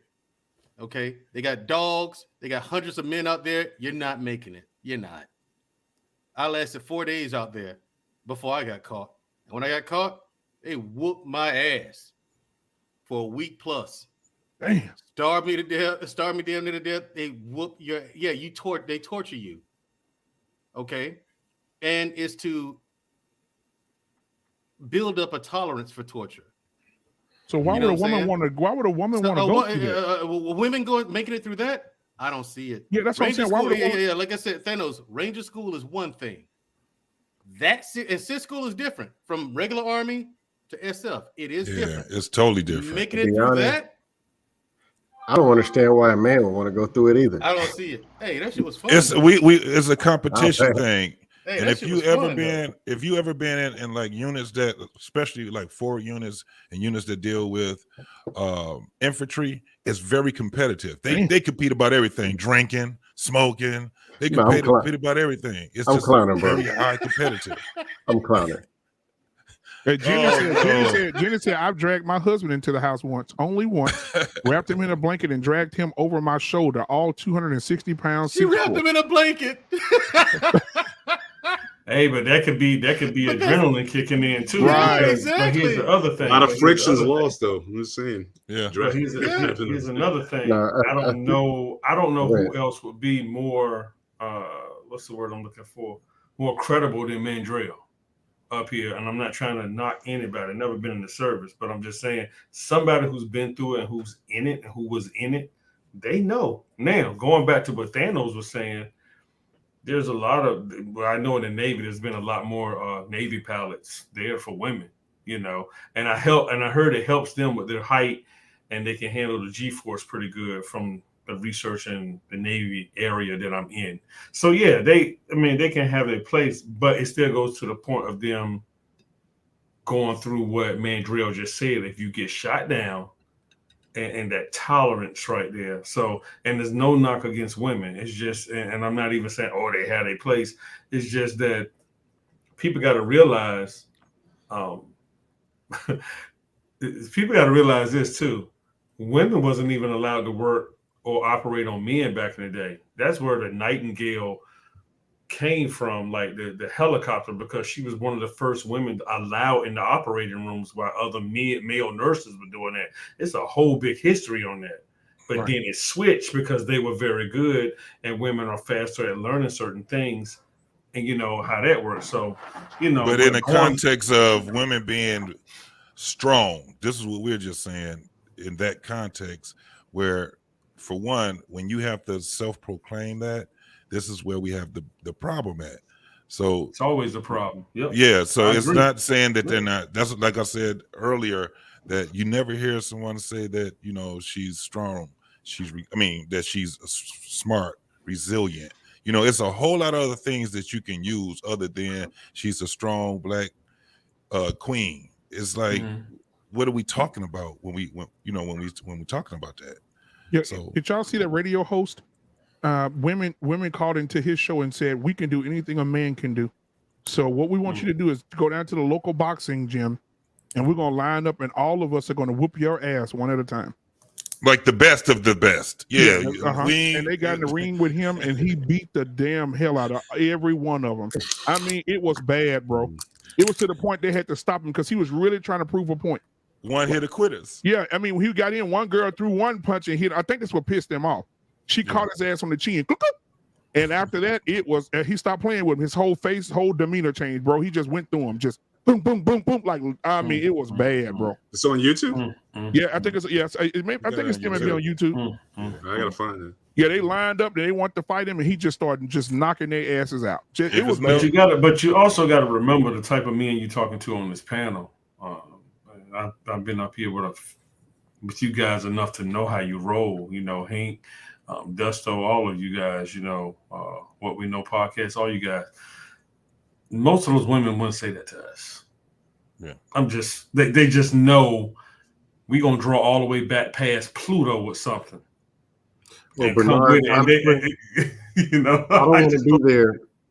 I don't try to attract or deal with the women who have those type of conversations. Exactly. That's I it don't right want there. those women, and thank God. It's just two different. It's two different realities. I mean, it gets tiring even trying to compare because it just doesn't. It just doesn't. So I want to show you guys something real quick, if I can. Let me see if it'll pull up for us here. And I want you guys to. We're gonna pick one at a time. But I'm gonna pull this up. Look at this. Good point too, Gusto. Now, guys, these women are considered. Y'all can still hear me? Absolutely. Yeah. These women are considered strong black women. Now all of them are very, very wealthy. But some of these women on here, 90% of them have said those words, that they are strong black women. Yes. Let's start on your left. Regina Hall, beautiful black woman. Hey, how is it that you're 49 years old, never been married, never have any kids, and not married, guys? She didn't want to be. No submission, man. But now she's saying that she's always wanted a family. She's always wanted a husband. She fell for the okie doke, that strong black woman. She's been a 304 for a while, huh? 40? She wanted a beta. Yeah, you're right. Exactly. So she's almost 50. She's knocking on 50. Let's move over to Whoopi Goldberg. She was married a bunch of times, and she said marriage not for her because she can't put up with a man because a man can't handle her strength. Yeah. And what movie was she in? Okay, keep going to the right. Keep going to the right. Keep going to the right. It's hard. She got called out by her white bosses though at the network, right? The white Jewish bosses, and they cut her off real quick. You strong. But no. And let's not forget you got two women up here that was in that movie. All right, keep going. So you got Sanaa Lathan here. Ooh, Lord, that is a beautiful black woman. She is. Oh my God. She's damn near 50. Yep. Never been married, but now she's speaking up, guys. You got to Google this stuff. She said, I want a husband. I don't know why I didn't get married in my 30s. I don't know why I didn't try to attempt to have kids in my 20s. I've always 304. 304. So what do you think? She fell for the okie doke. She was too busy going for other people's man because Tiffany was about to get at her at a party for coming at Jay for Beyonce. That's a whole nother story. But she was Tiffany was about to come at her like, yo, and they like pat Tiffany had a show for her. So I'm gonna go individually because I want to get everybody's perspective. What we know. What do you think about Sanaa Lathan? Well, she pretty much was career oriented. You know, she put her career in front of, family. So that's what happened with her and a lot of these women. Well, let's just talk about with her. So, like old boy said, she was the Hollywood 304 in there. I mean, she was dating all kind of dudes in Hollywood because that was her, the little circle she was in. But it's her fault. She wanted the career. You got the career. You don't have the family. Now you wait until you're 50 years old and talk about you want a family. Go ahead and adopt, and then go get you a girlfriend. That's all it's gonna be. And guess what? Sanaa Lathan, one night she was in the car with I think Diddy and what's the it wasn't Bad Bunny, it was somebody else. But she was lying on Diddy's lap with her legs across his while he was driving, and they were headed to his house. Yeah, absolutely. That's right. And I'm like, girl, you let them put this on social media? Oh man, no, what did they do to you? And you talking about a dude that's been with Christopher Williams. All right, keep going. Y'all, don't get me started. I can go all night. Yeah, man, I'm telling you, let me give you. But no. So let's go to the next one, guys. We have Tarana Burke. Tarana Burke is the president CEO of the Me Too movement. I think she lied. I think she needed attention because Jesus, that's her. That's KRS-One. I don't care what you say. It was like, man, ain't nobody. Knowledge reigns supreme over nearly everyone. What you say, KRS-One? Hey, but don't she like dudes? I mean, don't she like women though? No. Damn. She did an interview that said she said that she was great. She was great. A man raped her. And she wants to be married and she wants to have children and have a family as well. But she says men are intimidated by her strength. That shit is hilarious, bro. Not her strength. You start. Hey, go ahead and make that screaming noise with that thing again, because that's what you're gonna do in the morning when you wake up to that. Go ahead. When you wake up, this is the one you want right here. Let me give it to you. Here it is right here. Here it is right here. Let me give it to you. You don't scare me. Work on it. That's when Marlon woke up on the movie Mo Money, and he woke up next to the girl because he was drinking all those drinks at the club. Matter of fact, Mandrell, would you take one for the team?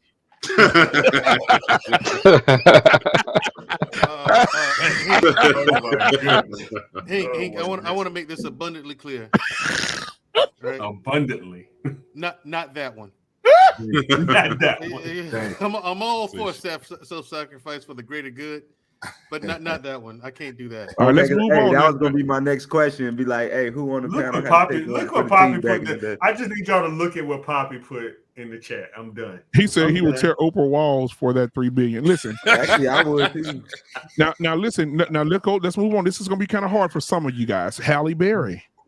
Hard, man. That's a crazy bitch. She crazy. 0 for 4. She crazy as hell. Halle Berry she has to be lame in bed. Super very. I remember Mandrell saying that a long time ago. Yeah, I said that. I've said, and I will always maintain that she has to be super lame in bed. A starfish. That's what she is. Yeah. Super lame. Who you talking about? Halle Berry. She's lame. Bullshit. It looks to me like the best part of you ran down the crack of your mama's ass and ended up as a brown stain on the mattress. I think you've been cheated. Thank you. Thank you, Gunnery Sergeant Hartman. She's been through a lot of dudes. I don't know if she's a lame. And none of them stayed as fine as she is. Yep, you're right. I know a lot of guys would go through a lot to be with Halle Berry, but you're right. You're right. You stupid for letting that go. But again, when you get to 0 for 4, then something's got to be, nah. It's like you get to that point. All right, so it can't be the guys. Not all those guys are stupid. So moving on, guys. The big O, the billionaire. The billionaire, Oprah Winfrey. I wouldn't be able to get past her feet. She got ugly ass feet. Well, what does she look like? I don't know what her feet look like. Her feet look like. You told Hoppo to hit me. Man. You know what? Hold on. Here's the thing. First of all, J Speed, OG. She got too much money to have bad feet. Hold on, J Speed. That's what I'm saying. Wait. J Speed, OG. Her feet is terrible. Check your email. J Speed, check your email. First of all, okay. And second, how in the hell do you know what Oprah's feet look like? Because they already talked about it. Google her feet. You will see. I don't want to do that. I'm not doing that.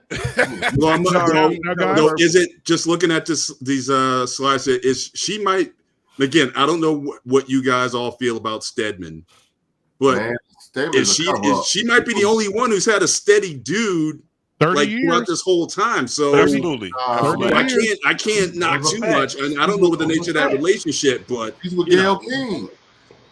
Oh yeah, Gayle King, a real girlfriend though. I've heard her husband lives in a guest house, so or whatever the husband or whatever the boyfriend or whatever it is.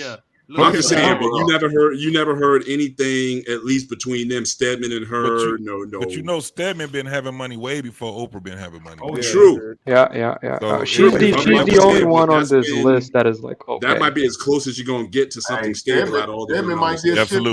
Now I will say this. Hey, yo, Poppy Blanco is crazy. Man, okay, yeah, we'll get to Poppy in a minute. Her feet can be chopped off. Before we move on to the last two. We got two questions here, but I mean, real Nathan Daly, thank you for the $5 super chat. He said he had a dime. He said I had a dime tell me she's single because men can't handle her, and I need tough skin. I said my skin has nothing to do with your disrespectful mouth. Laugh out loud. I like shea butter. So Mandrell, go ahead and call the next video, Mandrell. Shut up, cop. Mandrell, call the next video. What you want? You want the two-step? Yeah, man. Yeah, give the Mandrell two-step. The Mandrell two-step, ladies and gentlemen.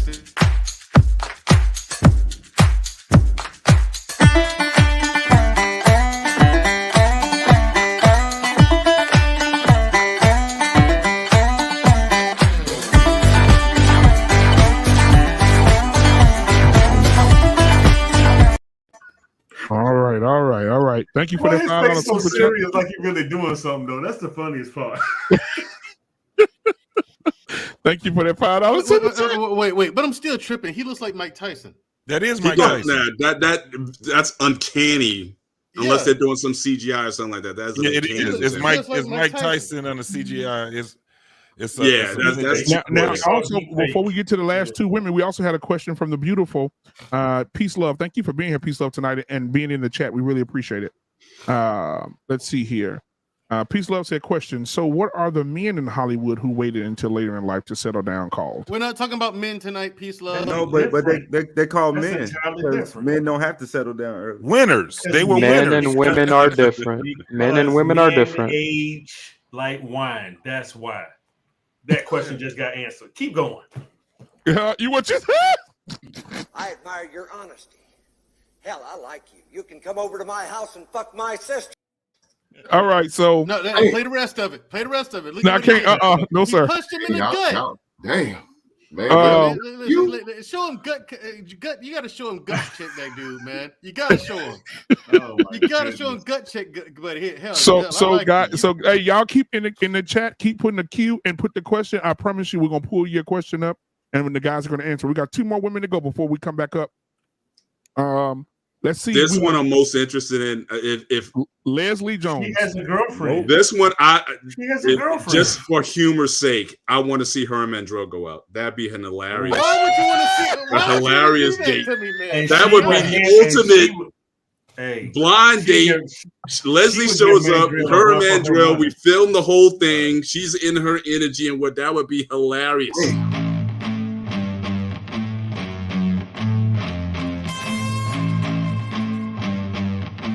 You like that, Mandrell? Huh? Watch this, Mandrell. Huh? She too tall for Mandrell to do that. Yeah, she would be smacking Mandrell, but like she'd be the girl, the girlfriend you trying to get away from, and she wouldn't, but she just determined to have. He's got to have some. That would be the funniest movie of the year if that ever. If Mandrell was doing that to her, he'd be slapping her thigh as tall as she is. She is a tall woman, man. She's a tall woman. She was dealt a bad hand. She was just dealt a bad hand, man. And you know what Leslie said as well, and we had tears in her eyes, guys. She said she wants to be in love so bad, and she wants to be married and have kids so bad. Now her honestly, out of the group of women here, though. I appreciate. I think out of a lot of them, she's most comfortable with who she is. She knows she's not the most attractive person. Yeah. She knows certain things, but she's real. She's honest, and I think if she's rocking with you, she'd rock with you. At least that's the impression that I get. Yeah, so I don't think what I hear, she's a really nice person. Like she knows. Yeah, but she got that bull dagger look, man. Good to you, though. She looks like she works at the claims department, bro. The other ones, they think they're almost too good for you. Leslie, I think if she's with a dude, I think she's good. I think she'd be good with a dude. Okay, Mandrell, you better tough it up, Mandrell. Last but not least, guys. Regina King, bro. Hold on. Oh my God. I've been there, done that. I can't go back to being with a woman. Wait, I can't be with a woman who licks twat. I can't do it. It doesn't work. You can't look what? I can't be with a woman who licks twat. It doesn't work. In the 90s? No, it doesn't work, man. Bisexual women, it does not work with heterosexual men. To the right. So Regina King, guys. She's swinging like now, I want to get everybody individually on this one. Regina King, What We Know podcast. What you got? Regina King or Regina Hall? Regina King. Regina Hall on the other end, on the left side. Regina King is behind Leslie. All right, she's too small for me. Black Regina King, it is too late. It's just too late for her. She did the same thing the rest of them did. She paid too much attention to. Yeah, she was bullshitting. So she wanted to get the career. You got the career. You just can't get the family, and that's basically what it is. Rest in peace to her son. Though that was sad. And rest in peace to her son. Yeah, son. Right, you got to add the trauma to that now. So it's all it's all messed up. And yeah, she's 51. Yeah, it's a done deal. It's a done deal. Yeah, she's done. Why did she marry the baby daddy then? Right. Yeah, that was her choice, but she didn't listen to God. Okay. What was it? Wait, she's probably listening to God. That's the gutter in this fix in the first place. Listen to her imaginary friend. But anyway, Jesus, Mandrell, what? Damn, Mandrell. Mandrell. Ass, man. Here's the thing, though. He is unapologetic. What y'all expect? Exactly. Look, I'll tell you what I do with Regina King. I ain't gonna lie. You wouldn't wife her. I wouldn't wife her. Nope. She ain't got no kids now. I mean, why not? Damn, man. Look, hey, listen. You asked me. You are nothing but unorganized, grabastic pieces of amphibian shit. Thank you. Now play the rest of it. Because I am hard, you will not like me. But the more you understand that I am hard, but I am fair. Okay? I am hard, but I am fair. Everyone here can agree to that. Hey, Mandrell, I think she'll start talking like Raleigh. It might turn your ass home. No, bro, come on now. There's a limit. there's a limit to the freaky shit I'll do now. I'm a freak. I am a freak boss, man. So overall, guys, of the women that's up here right now, overall, you don't think any of these women will ever get married? It's a done deal for them. I don't think get married, but I think honestly, out of all of them, I think Leslie is probably the one that I think a lot of us could rock with. Just personality. Not me. Looks aside, personality-wise and whatnot, I think a lot of people. But if you look it up on Wikipedia, she's not dating a guy. She's dating a woman. No. Here's my thing, What we know? What you say? So she's completely. So she's completely. I mean, if you look it up right now or whatever, the last time I checked, she was dating a woman. So I mean, what we talking about her for? No, Black man, it's a done deal for her. Okay? I didn't know that. I just remember her videos. So she's always talking about men. So I didn't know she. Leslie, look, the man didn't want her to get my t-shirts. The man didn't want her. Here's my thing. I'll give you my answer. My answer is this. I think that except for one, the one who's in charge of the Me Too movement or whatever, that one, KRS-One. Yeah, with the exception of KRS-One and maybe Leslie, every single one of these women had ample opportunity to get married and have a family if they wanted to. Leslie, God bless her soul, I agree wholeheartedly with her. Hold up, Mandrell. Huh? Mandrell, let me add to it. The women you talking about, except the two, they could have did at their prime what Eve did, and Eve was a stripper. She went and got a baby there. Yeah. Okay, let's talk about facts here. Let's talk about facts. Hold on. Didn't Halle Berry get married to Dave Justice? Yes, and she got married three times. She got married three times. Three times, and she had a baby with a fourth. Baby has a fourth. Yeah. Well, she. But I'm just saying. You looking, and there's nothing against Eve, but nobody saw Eve coming. No, sure but those type of women that y'all was just talking about, they could have got those same type of men, and Eve took the opportunity before they did. She met some billionaire guy or something. Yes. Yeah, he's a billionaire. We talking about a pit bull in a skirt. Yes. You know, Rough Rider. Like I said, Rough Rider joint. Exactly. She got that billionaire became feminine as hell. Feminine as hell. Yeah, like I said, come on now. Real quick. Yep. Every single one of them women had ample opportunity, with the exception of maybe Leslie, and God rest her soul, I agree with Mr. Bennett 110% with Leslie Jones. I think that if you get with her, you treat her right. She mad cool. She'd be mad cool. She would rock. Absolutely. She rock. Like you said, she knows she's not the prettiest thing in the world out there. So she knows she's gonna have to make that work. I can't do it. I didn't say I was gonna do it. Okay. Jenny Marie got it. Jenny Marie is the one of all. You know? Y'all need to read that chat. That's a wrap. It's a wrap. With Jenny Marie. Jenny said, "Releasing the pussy with the option to buy." Nope. I go in the negative. That's my girl. Told you. Hey, we didn't say it. That's why Jenny's my girl. Hey, we didn't say it, bro. She said it. Yeah, right. That's why Jenny's my girl. Y'all see why I rock with Jenny so hard?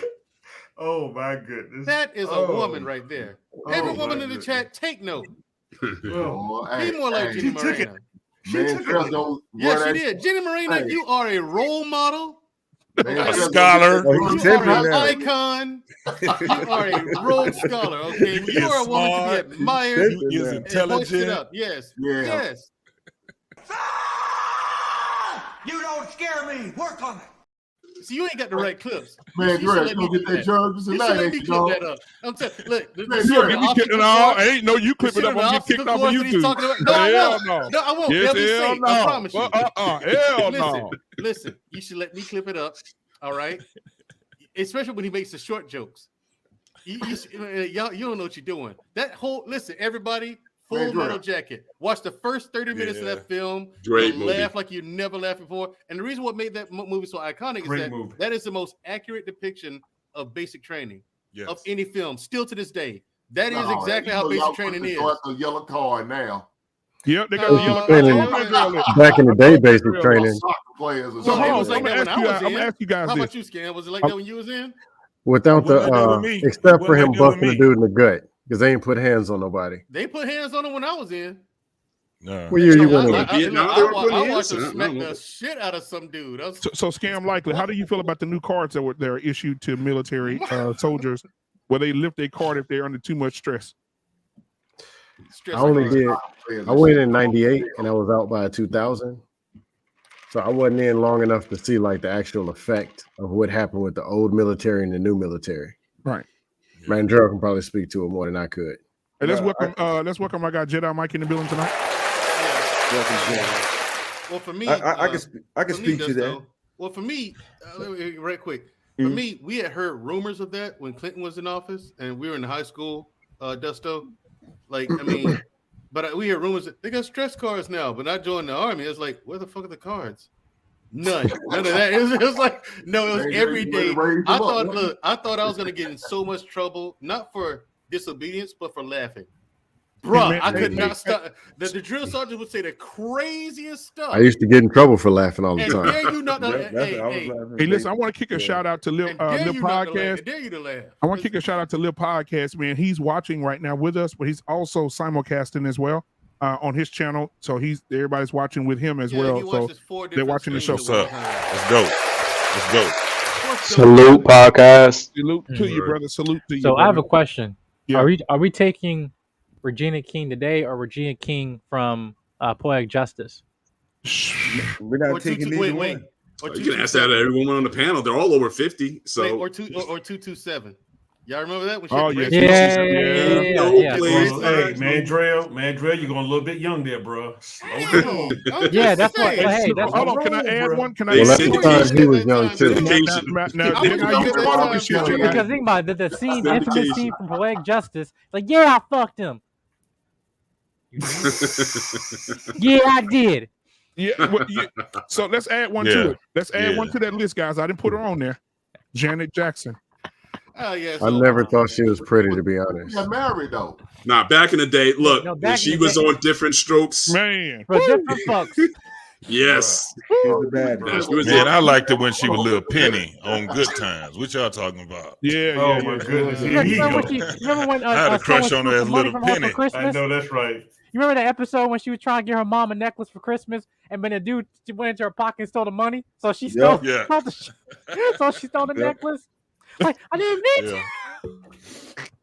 That was Kim Field's mama that played her mama too. Yeah. That episode messed me up, man. And you got the audience like, no. She came with that iron. When she came with that iron. Nah, that was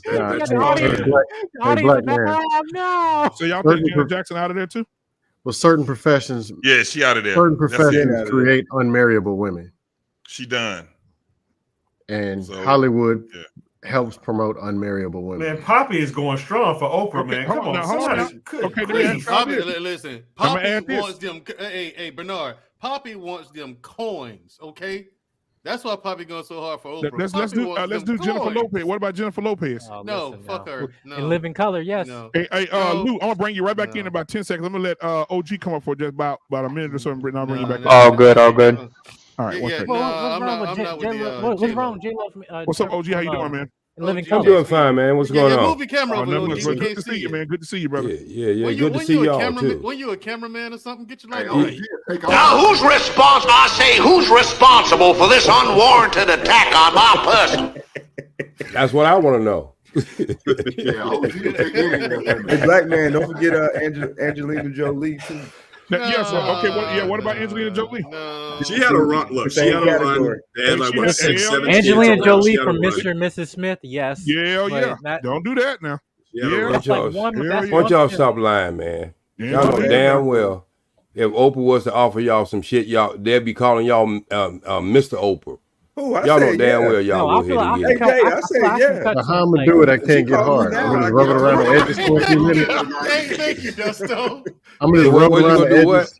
How much can I get for just rubbing around the edges? Because it ain't gonna get hard. Well, you probably get a couple million for that. You know what I mean? But you know you got to go ahead and go do a face dive. Goddamn, you get the whole half. You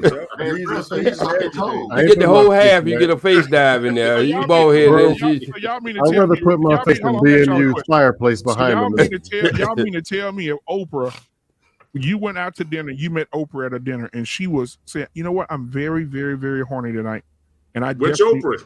And I definitely want Mandrell in my bed tonight. Which version? I'll pick Mandrell out. 1984, 1992. Who told y'all? I would assist for Mandrell to take one for the team. You're right, Bernard. Give me a second. Whoever said y'all were gonna get some money after you did that? I'm confused here. Yeah, I'm really confused. But I'm getting to that. I'm getting to that. Now, in the scenario that Black Man Unfiltered just gave us, right? She says, I'm on tonight, and I really want Mandrell in my bed. She talks to me. I ain't gonna lie. How much we talking? I'll go home. Listen. I will go get some Viagra. Hey, was she a strong black woman though? She probably gonna tell you, Mandrell. Acting like I need you to go steady. I do need all that. You go into Mandrell, that big giant house. Mandrell, she gonna tell you, me and Stedman need you to go about 4 hours, hard and strong. Stedman, you can't stay the fuck out of this. I don't do dudes, man. You know he gonna be in the closet watching. You know he gonna be in the closet watching, man. That money gonna be on therapy. I'm just saying. Can I bring Gail in? Yeah. Oh yes, sir. Yeah. Y'all know damn well Stedman got a 25-year-old somewhere, man. Oh a yeah. couple of them. Oh, come on, y'all know this. You know and that boy money long too now. Yeah, Man, he got 4 king size beds put together. Yeah, but his money is like her tax money. Okay. Well, yeah, OG. His money is like her tax money. You know, I'm about to throw this all in here for y'all. So I'm gonna throw this all in here for y'all. Hold on, OG. I'd rather just work another job. I'm just saying. No hell you would. You know damn well. You won't tell nobody. You won't tell nobody. I say yeah. I just work some extra hours. She said Condoleezza Rice. He said Condoleezza Rice. I do them all just for an experiment to find out which one got the best. What'd you say, Hank? I do every last one of them. I get the ugly one out the way first, though. Who's the ugly one? Hold on, let's go back and look. Hey, hold on, OG. I want you to see the picture, OG. Report back up OG real quick. Yeah, I get the ugly one out at first. But yeah, that one right there look like a Mercury Mars on the end, right? The bottom on the right. It look like Mercury and Mars, he says. That's that girl. I get her out of the way first. She the most shit one on there. I get her out of the way. And that's the one gonna end up, and believe it or not, that's the one gonna end up getting pregnant. You gonna hate like hell. Hey, can y'all see my cursor? Can y'all see my cursor? No. Okay, so No. so go. Hey, so OG, go 1, 2, 3, 4 from your left. Go 4 over. Okay, I'll be in there in a minute. KRS-One. Okay. KRS-One. I look. I'm taking her. I can't see your cursor though, but I'm taking the one with the frowned up face. I'm hitting her first, right? And then I'm gonna move to Whoopi, you know, get her out the way, and then we are our sisters. We are. Sisters. I'm getting Whoopi out the way second, and then I'm gonna hit Gail King at that time. I'm King, no, not Gail King, but what's her name? Regina. I'm gonna hit her King, on top. Yeah, I'm gonna hit her I'm gonna hit her up next, and then I'm gonna throw up the two between the 3 fine women at the bottom. I'm gonna throw them up. You know why I'm gonna throw them up?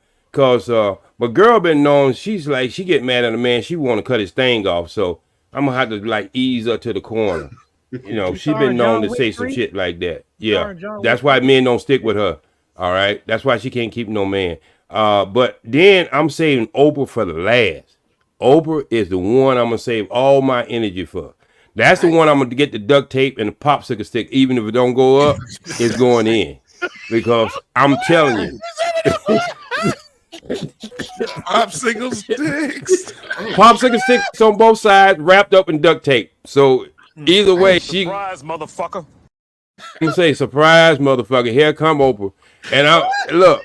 You gotta jerry rig his Johnson. I'm gonna kiss her so hard, I'm gonna stick my whole chin in her mouth. You know what I mean? Hey, OG, check it out. Hey, Bernard, OG, let's split the money 50-50. Yeah, look. You can be but I guarantee you, Monday morning. Hey, I guarantee you, Monday morning, I'm gonna be on Wall Street. You're gonna see I'm gonna have all that money gonna be on Wall Street. I'm gonna tell you right now. You're gonna be straight in the therapist's office. And no, hell no. And I'm taking a hit out of anybody who reported. I'm gonna have enough money to knock them off. Hey, OG, let's split the money 50-50. The way the world is right now, $5,000, you can knock anybody got a cup full. Yeah, that's what I'm saying. You got that kind of money, you can knock anybody from telling it. You know what I mean? Y'all know. Yeah, boy, he's gonna come to me. Man, he can call my phone. Mandrell, I got a job for you. A job? What I need with a job? Hey, just come meet me over here at this coffee shop. I'll tell you all the details. Hey, listen. Somebody in the chat said OG penis need a splint. Don't worry about it. Hey, whatever it take to get the job done, I'm gonna be like a Marine. Simplify. There it is, OG. Look on the screen, OG. From 550 cord. Yeah, you're right. I don't care what it takes. I don't care if I had to put a little metal in it and with duct tape around. As long as it's hard and it looks like one, she gonna be. I'm gonna do it justice. Now, ain't nothing wrong with my hip and my backbone, but you know, it may take a little to work that one up. You know what I mean? Because why not just do some Viagra? No, Viagra don't work for her. You be popping them motherfuckers like jelly beans, and it still won't come up. I'm serious. You might go get a strap. Might go get a strap on those. OG say mission. No, she ain't gonna let you have no strap on. I'm gonna tell you that right now. She ain't gonna let you have no strap on. Like that's Gail's job. Yeah. What I could do is call Mandrell and let him be my bodyguard. And then when she get ready to lay in bed, let him headbutt her and knock her out, and then wake up the next morning like, okay, what's up? Hey, you know what? OG, let Mandrell walk in like this.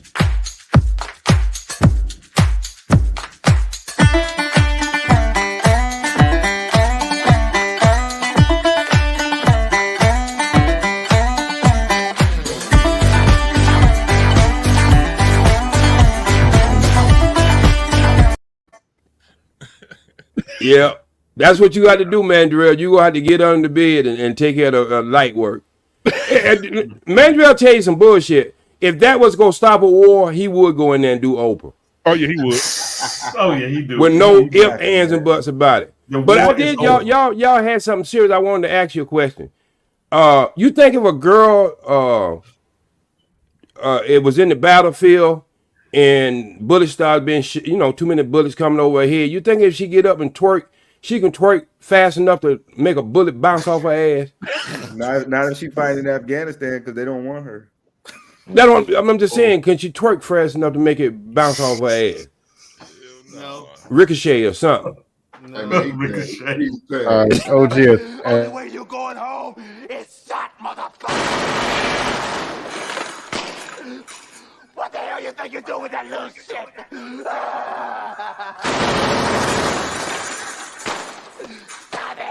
Stop it!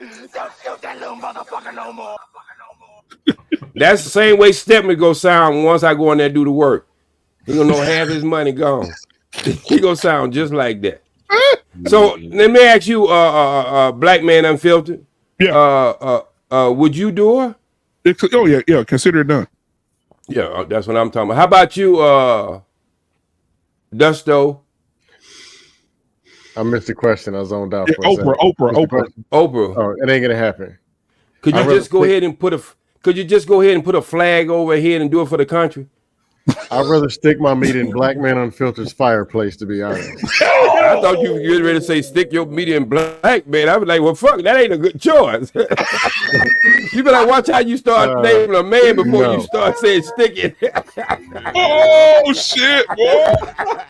Hey, OG, I'm glad you ended up with that fireplace, man. I was like, fuck. Yeah, I was waiting for it. Yeah, that's a little overboard, bro. No, there'll be none of that. I'm glad you finished that sentence up, boy. I'm glad your internet service didn't go down when you said I'd rather stick it in Black Man Unfiltered. Your internet service go down. Boy, you gotta watch where you do this shit. That would have been terrible. Fireplace. I understand. Make sure that shit is clear, because your internet could have went down and you left it with Black Man Unfiltered. Nobody would never ever let your ass live that shit down. We have to throw you. But I hope you ain't got no enemies, boy. Don't never call them never man. Look, Dusto, you never ever call a man's name off when you gonna say fucking at the end of it. Never do that again. Somebody clip that, boy. You been in trouble all over the internet. Yeah, it's over. It's over. Yeah, don't do that. Don't. Just say the fireplace. Don't use the man's name. OG, you gonna ask Mr. Bennett? Nah, I'll pass on that one. Shout out to Mrs. Bennett. No, Mr. Bennett did it 2 weeks ago. Marriage, I'm a made man. I'm good. You a made man? Yes, sir. Yeah, okay. No, how about you? You hit it 2 weeks ago, didn't you? Hey, he Mr. Beard now. Hey, listen here. How about you, Hank? You look like you can get your beard dirty. Hey, OG, I can hear Mr. Beard now. Hey, listen, after that day, you don't say a goddamn thing. You signed an NWA. You understand me? And we're gonna go in here and I'm gonna tear that thing up. You understand me? Lay down. Lay down. I gotta get out of here. I got things to do. Hank, you in there, Hank? Look at Hank. Hank is in there. Yeah. Come on, Hank. That's what I'm talking about. Is you gonna get your beard wet too? Uh-oh. If she tell you get your beard wet, would you go ahead and do that? Yeah, take a bite out of crime. We're gonna party together. Desto and Mr. Bennett disappeared out the camera. So he, what you saying? Desto and Mr. Bennett were like, oh God. So Leslie Jones too, he? No. Leslie ain't gonna make it. Yeah. Hey, OG. Hey, Black. Hey, Jedi fight. What about you? Jedi fight. Leslie Jones look like OG Steve with a box. I'm gonna turn my camera Would you put up a good fight with Oprah? I'm gonna turn my camera off. Oh, Jedi will definitely hit. He got out of town. Look at him. He go. Jedi, would you hit it? Oh man, this is a shame how all this cap on this panel. Hey, boy, Jedi, I told the truth, Thanos. I told Jedi, he hit it. I can tell you see him wig his eye. Hey, Black Man. Yeah, he get his fingers sticky. I can tell. He one of them brothers like get his fingers sticky before he gets started. Does it come with a fit car? What you say? What? I say I'm coming up looking like James I Brown. crashed the bus, Jedi. Hey, OG. Thanos say when he get to eating that thing, he coming up like this here. Wait a minute. He say when he get done, he coming up like this.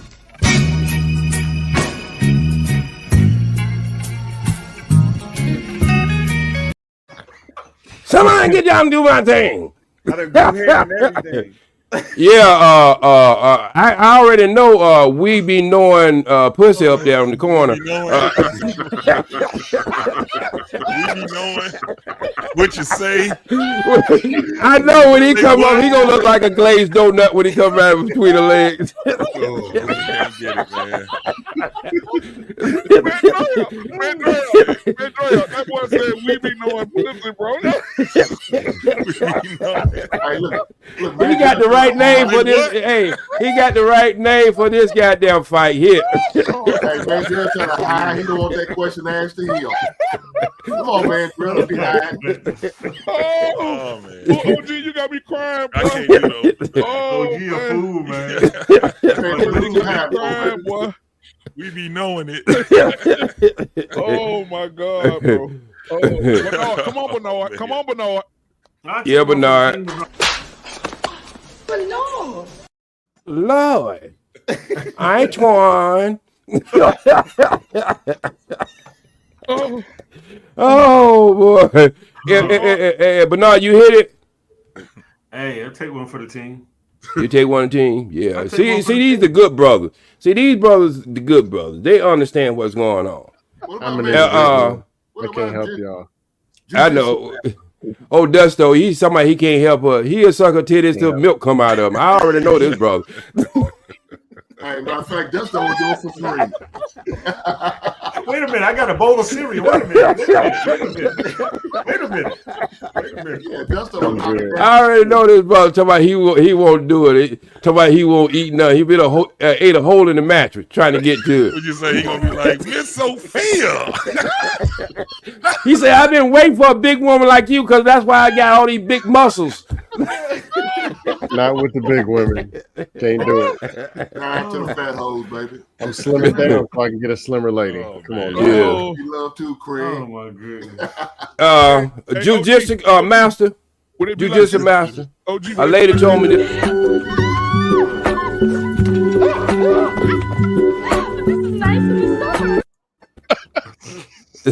Would you hit that OG? Would you hit an OG? Who? I hit her till that wig fly back on her head. And the one leg too. One leg too. Hey, I've been hooked around the back with one leg. Okay, let me ask each one of y'all guys. Have any one of y'all guys ever made love to a woman with one breast? Now tell the truth. No. Hell no. have. It ain't never been that type of desperate moment in my life. You have. You look like Come on now, y'all tell the truth. Tell the truth now. He makes love to me. Did I fight? I know you have. Yeah, she got one breast. You know, because she had to have the other, like one. No, just one. He said one bigger than the other. Like no, like to the point, like the one is so big that the other one doesn't even exist. No, I'm talking about she had to have one cut off because you know she might have had a little cancer or something like that. No, that's too young for. Never. No. Ready. Now for some, they might have titties that are sagging like inflated balloons, but listen. Yeah, hey, OG making love to midgets. Luke Casely. Big shout out. Say what? OG over making love to midgets, ain't you? Yeah, you know, down there, you know, sometime in the about the 17th of the month, you know, go down in the welfare office. What's up, baby? Be all kinds of people down there. Be all kinds of people down at the welfare office around about the 17th of the month. You know, they got too much money. You got to take what you can get. You got me weak, boy. Hey, look, Mandrell, somebody told me to tell you that the only reason you having problems with finding women is when the women look at your head, they be like, fuck, could I have his baby? The head gonna come out that damn big. I'm not running my pussy like that. That's why you have a reason finding a woman. I'm telling you, man, to have your baby. You don't want me to chop up that movie, but you let J Speed come over here saying this crazy shit. I mean, look, it can't be worse. He worried about getting monetized. No, because you gonna put that in there, steers and queer. You can't do that. That's what you want to put in there. When they told him I'm from Texas. Remember when he said ain't no. Yeah, that's what you want to put in there. I already know. Remember he asked the dude, "What's your name?" He said, "Sir Lawrence, sir." He said, "Lawrence." he said, only faggots and sailors are named Lawrence. Come on, Mandrell. See, Mandrell. Who's responsible for this unwarranted attack on my person? Man, Mandrell, I think Mandrell trying to get me kicked off of YouTube. Bro. Yeah, I tell you, Mandrell ain't got no sense. None, OG, none. Hey, would you take that?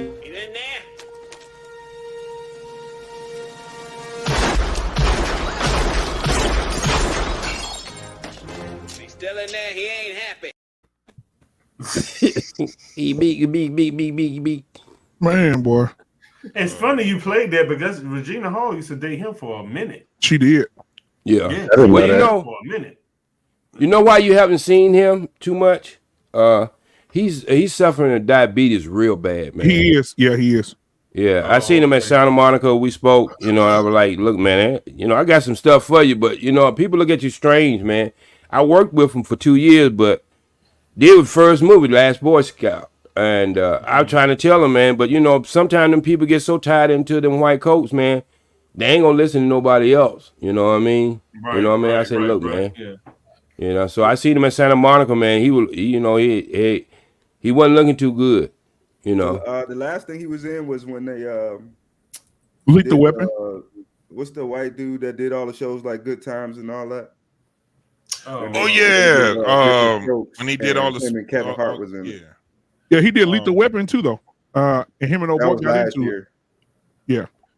All right, y'all can bring your boy back up. I just want to speak no Spanish. Hey, y'all can bring your boy back up. I just want to come up and holler. I'll be having some new stuff coming out, Man Unfiltered, some exercise, playing some football, showing y'all, man. Yeah, I heard about y'all talking about them damn women that being talking about they can knock out a man. Man, come on, man. You know that knock out half the pound. Yeah, no, hell no. Who can? I said Leslie Jones. So let me ask you a question. Let me ask you a question, OG. If Clarissa Shields walked up to you today and slapped you in your mouth, you think you can take it? A punch in your head? You think you can take it? Let me show you.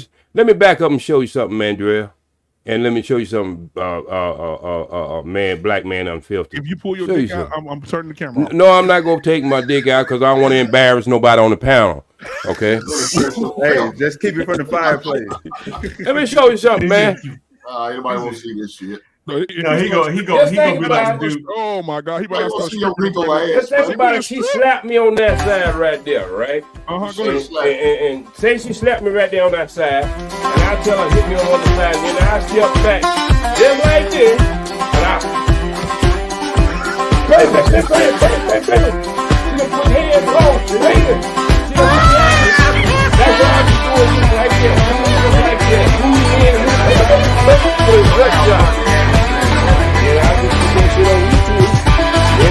Women won't be fucking with guys no more.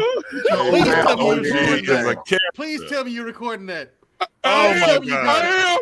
Please tell me you got it. Oh, you should have singled out. You should have singled out that shit, man. That shit was. Oh yeah, you should have please screened that. Do it again, JC. Oh man, I got it coming up. Y'all gonna see what my speed and everything. Y'all gonna see me get some 19-year-olds in front of me trying to stop me from catching a pass on wide receiver. Y'all see that shit? OG, have you seen Clarissa fight, man? She's not like me. She's sparring dudes. I don't give a damn. Just what you said, dude, not men. That's a major difference, bro. Down, man. What's wrong with you? Hey, so Hink, what about you, Hink? What's like that? we talk about women saying they're strong black women, but if a strong black woman like Clarissa Shields or these UFC fighters, do you think you can stop her if she really wanted to assault you? Yeah, I can stop. I'm gonna shoot her ass. That's what I was gonna say. I was about to say the same thing. That girl, hey man, that girl is 175 pounds, bro. I'm not about to sit there and fight that young girl. I'll shoot Hey, you. look. Hey, what we know. Hey, look, what we know. 2 swings you out of breath. About you know you got time to do this. Look. I'll be trying to reason with her and shit. Why you doing Hink, this? hold on, so Hink, you in the bed sleep scenario. You in the bed sleep, she come in just slap the shit out you. Get out your bed and go clean that kitchen up. Man, damn. Man. I'm gonna reach under my mattress and pull out that 380 on her ass. Yeah, absolutely. Absolutely. He's just trying to start fights between men. Hold on. Young man unfiltered. Just keep on talking. I'm finna give you something. No, don't you pull your dick out, man. I've seen her in person, man. That girl is who, Clarissa? Stacked. Yeah, she's from Flint. Yeah, she's from Flint. So I've seen her. She is the you truth. ever met her before? No, I have never met her before. I have. She's the truth. I've seen her spar with some dudes, bro, giving their ass the business. But hell yeah. She's still sloppy though. She's a woman. I mean, it is what it is. But I'm not about to fight that young girl. I would. Hell no. Okay, what about Layla Ali in her prime? Yeah. Ooh. Overhyped. Overrated. Overrated. Nah, never fought anybody. I'm punching the throat. Unless you're gonna get into the ring with Ann Wolf, then come talk to me. And I wouldn't, most dudes. That is the scariest woman I've ever seen fight ever. I wanted to see her and Clarissa Shield. I wanted to see them. Who, Layla? Because because Layla know what time Layla said, "Don't make me put my hair back in braids and knock your ass out." She wouldn't have did shit with that girl. I know it now. Hey, I'm finna put something in the back chat. Shaka shaka. Don't do it. Don't keep it going. Hey, that was that track. 1993. Y'all call me Mr. Oprah. It was. Oh hell no! That boy said, "Call me Mr. Oprah." Call me Mr. Oprah. Yes, sir. Hey guys, I'm gonna give y'all some movie trivia real quick, and let me see who can finish the sentence. Here we go. You're gonna lose. I was. You know what? I was gonna stay, but your wife, she begged me to stay. What? I was gonna leave, but your wife, she begged me to stay. Who said that? It's a movie. You gotta tell me what movie it is. I don't know. OG. He said, "Mr. Pike." OG, he said, "Mr. Pike, I was gonna leave, but your wife, she begged me to stay." Oh, he said it to a white dude. I know that. Yep. Was it Life? Yep, it was. It was like. Now you gotta pick the classic parts. remember he said, that was with my man. Hey, that was with my man. Dreams the third. Yeah. Hey, Pappy. Said, hey, didn't I tell you to leave here, boy? He said, "You know what, Mr. Pike, I was gonna leave, but your wife." Boy, I'm not baby's daddy. I'm that baby pappy. I'm the pappy. Pappy, I think I eat your corn, bro.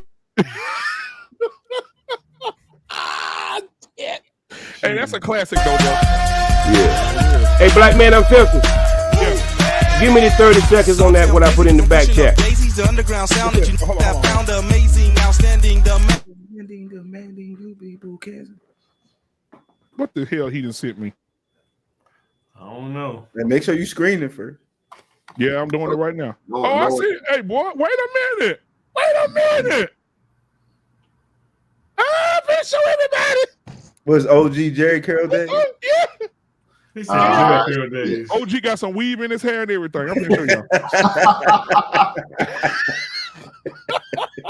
He got some extensions. You got that. Oh, I'm gonna show it to you. I'm gonna pull it up. Hold on. It's some funny shit. Bro. I swear to God. Hold on.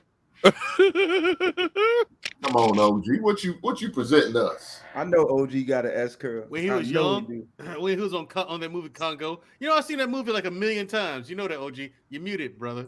Hey, this is what happens when you see. This is what happens when you're old. Hey, he keep muting me. That ain't me doing it. I'm muted because you gonna give me the music in the background. You gotta turn the music off. Oh, Come on, I'm man. sorry. Yeah. See, he's old. He doesn't understand. Oh, that's old ass. Oh yeah. Old people forget shit. Can't use technology. All Damn. He still think he's 20 years. Still think he's 20 years old. Like he can. He got his little inmates in the Right. No, I'm not playing the music. You just cut the music down. Just cut the sound off. All right. No, that's your friend. That's you, OG. Every time you on mute, it comes on. Yeah, mute yourself. One of your screens is on, man. You probably one of your screens on, brother. I'm glad he's only listening to music. Old, don't understand what's going on. Look at him. Come on, 1 foot at a time. Let's go. Ladies and gentlemen. See? Mess of technology is buffering. Look, ladies and gentlemen, I'm gonna start. Whoa. Wow. Hey, this man had a life, brother. No doubt. Hold up. Wait. What is this? Who's that? Clarence Trent Darby? Who is What is that? There you go, Dewayne. Oh no, he got a cap on. Hey, you skipped Noah's Ark. Look at it. Look at that sloppy footwork. Go. What are you trying to say, Dusto? He owed Jesus a quarter. All right.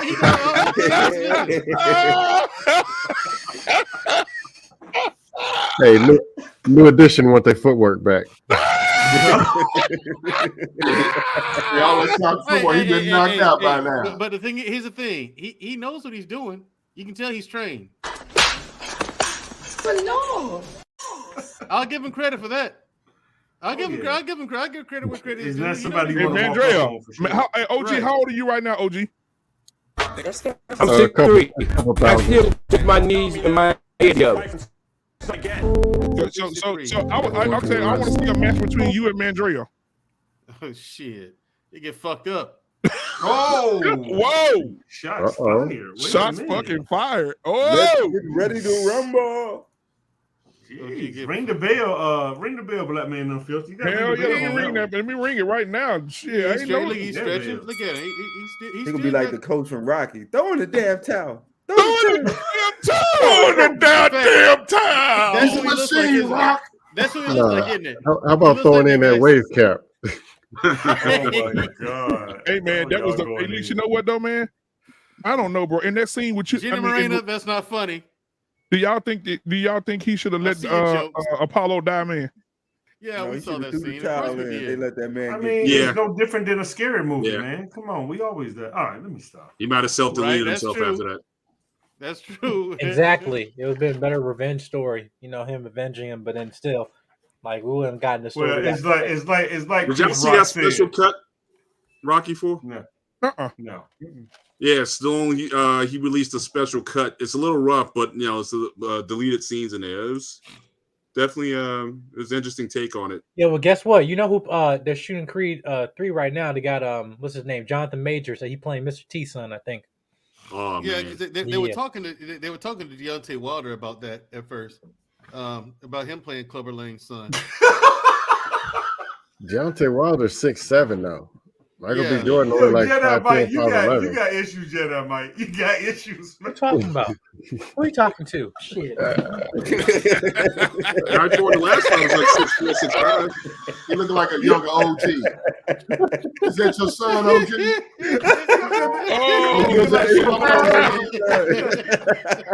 Black hey, man. OG, you're muted. Jedi. You got to cut up. OG, you're muted. Me and my you're stuff in muted. my ring. Oh my God! And that boy said, "Those are not your kids. Those kids got dicks like sausages." But remember, every time the bell rang, Mandrell, you better go and look at that speed, and I'm faster than I was then. And if you can't walk in your house and kick your ceiling, don't even try to get in the ring with me. Okay, walking out and kick my ceiling. That's rich. Walk in your house and kick your ceiling. Don't even try to get in the ring with me. Hey, OG, he can't reach the ceiling with his hands. Hey, Mandrell, I would take my baby toe, kick you in the ass, and let your ears hear me kicking you in your ass. All right. It is fight. OG, you're gonna be looking like one of them Mike Tyson victims fucking with Hey, Mandrell. Yeah. You was trained by average. I was trained by a master. What master? Oh shit. I am a master. No, I was trained by a master. No, Sergio. Hey, Mandrell. I was trained by Sergio. Sergio? Yeah, you can't even pronounce his name correctly. No, Sergio Steve Muhammad. Okay, Sergio Steve Muhammad. Started BKF. The one that came and won 7 years in a row, brown belts kicking black belts' ass in California. Okay, congratulations. That ain't all hard right. to believe. So, hey, look, the only thing would scare me if you headbutt me.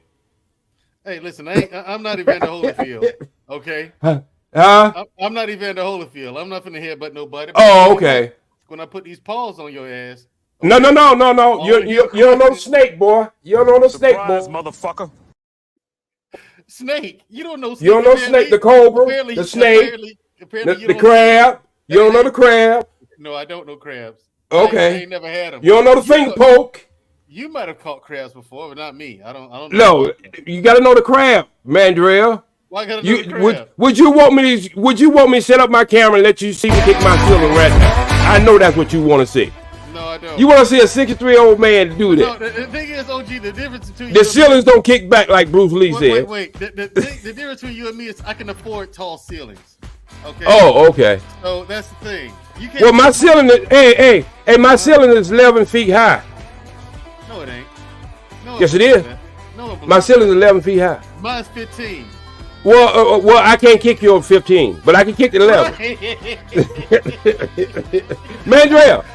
What's up? Go on my channel and see my martial art workout. Now you see my boxing. Which channel? Just go on that channel where you can get this one and scroll through it. You'll see my martial art. I got a style Jeet Kune Do and Kempo. 45 years. Jeet Kune Do? Jeet Kune Do and Kempo. And Kempo karate. Yes. Okay. Gotcha. Steve Muhammad. Steve Muhammad. That Bruce Lee said had the fastest hands that he ever seen in his life. Steve Muhammad. Yeah. Yeah, who Bruce You forgot I'm FOI, right? Yeah, you forgot I'm. FOI. Yeah. He trained FOI. I got you. Yeah, okay. That don't make you good though. But you know what? But you know, I got a picture with me, 12 years old, kicking my ceiling on my page. Go check it out. See, I think I started with karate too. Then when I was but see, teens, in my early yeah, but jiu-jitsu is good. Yeah, hey, jiu-jitsu is good. I'm doing this now. But you be like, hey, Mandrell, you be like George Foreman trying to get Ali and the Thriller from Manila. No, I won't be getting tired. No, I ain't say you got tired. You just can't hit what you can't see. That was a rumble in the jungle. That was the problem. Mandrell, if you sparred OG and that motherfucker caught you with a left and slept, no. He better stay with martial art. He would never try to spar me. He's too slow. I will spar you. You out your man. You don't lost your damn monkey ass mind. Man, you don't lost. Hey, don't you? Hey, look here. Hey, look here. Don't let StreamYards fuck you around. Go and look at that video yourself. StreamYard ain't gonna show you my real speed, but go and look at it yourself. Pull it up yourself. So you saying in the ring with Mandrell, he wouldn't have a chance. He wouldn't have a chance. Damn, he wouldn't have a fucking chance. I was ready in 1980 on the national team with a faster left hand, just as fast as Muhammad Ali. And I'm not bragging on myself. And I still got that left hand. Y'all seen what I just did even with this whole slow ass camera? The camera can't pick up my speed. Dang. Oh yeah, so you like them old school martial artists? Well, see, No, it just hey, Mandrell, I hit you on Tuesday, you won't even feel it till Sunday. Oh my God. Yeah, where's this fake martial arts video of yours? Mandrell, I know that your training. I know your training. How long will he last, OG, in a boxing match with you? OG, say about 3 minutes. Hey, about 3 minutes. Right idea. You need to get some popcorn for this. This about 3 minutes. What are you talking about 3 minutes. 3 minutes. That's one round. You give me 3 minutes. You think you can 3 minutes. 3 rounds? It depends how you run. That's all I gotta do, because they'll be coming at him so fast. He don't know what the hell to do with him. Man, you actually get me excited. I actually want to spar you now. Most certainly. I invite you. Hey. Yeah, steal some drugs, OG. Hey, put him on the big screen. He on the drugs. Put him on the big screen. Man, that motherfucker. I got it. Mandrell, you gonna get a Happy Gilmore ass. They waiting for you, Mandrell. Hey, Black. They waiting for you. They waiting for you. I go down there and spot them little young guys all the time. They waiting for. I still got my shoes. They waiting for you. Jay, show him the hand speed again, Jay. He don't want to see it. It's gonna make him want to back down. Then Joe Lewis said he wants his shoes back. Boots look like gloves. Say what? He got some skinny boots. You don't know anything about boxing boots. I can tell that right now. They ain't your girlfriend's high heels. I got mine right here, OG. Man, shine them things up. What I need to shine them up for? I got mine. You gotta shine them barbecue DJ's sauce. curled up like an elf. What the hell I need to shine them up for? Yeah, that's because I've been using them. Mandrell, what brand is that? Brooks? Mandrell, that boy your shoes like elf. You look like you got Mandrell, I'm gonna give you the light ones.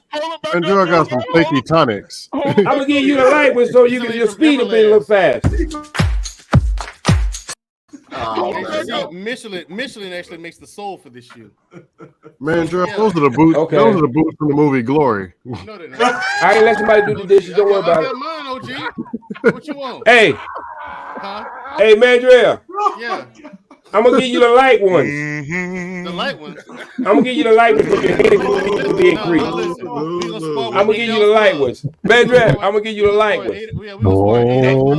No, I'm gonna give you the light ones. 8 ounces. Ian Simmons said it's some squat shoes. I'm gonna give you some light ones.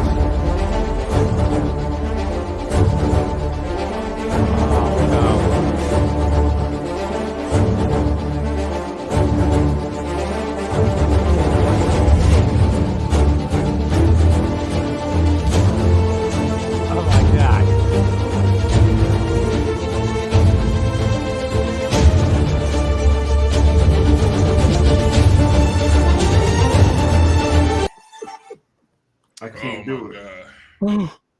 I can't do it. Should I save them? Your boy said his shoes look like some squat shoes. I want to be saved.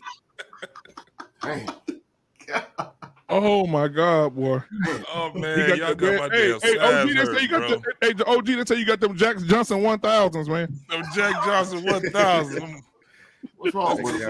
Hey, you look like you need to go pay your bills with them damn bills in the back of your pocket. And he put his dukes up like this still. All that bullshit JC was doing. I ain't seen him move his head one time. What'd you say? What we know he like this? Hey, Mandrell, hold them fake shoes up one more time. These shoes ain't fake, bro. Those are name He got brand. a fake. Those He are got a name brand fake boxing. Sigma emblem on them. Hey, what we know, he fight like the lion from Wizard of Oz. Come on,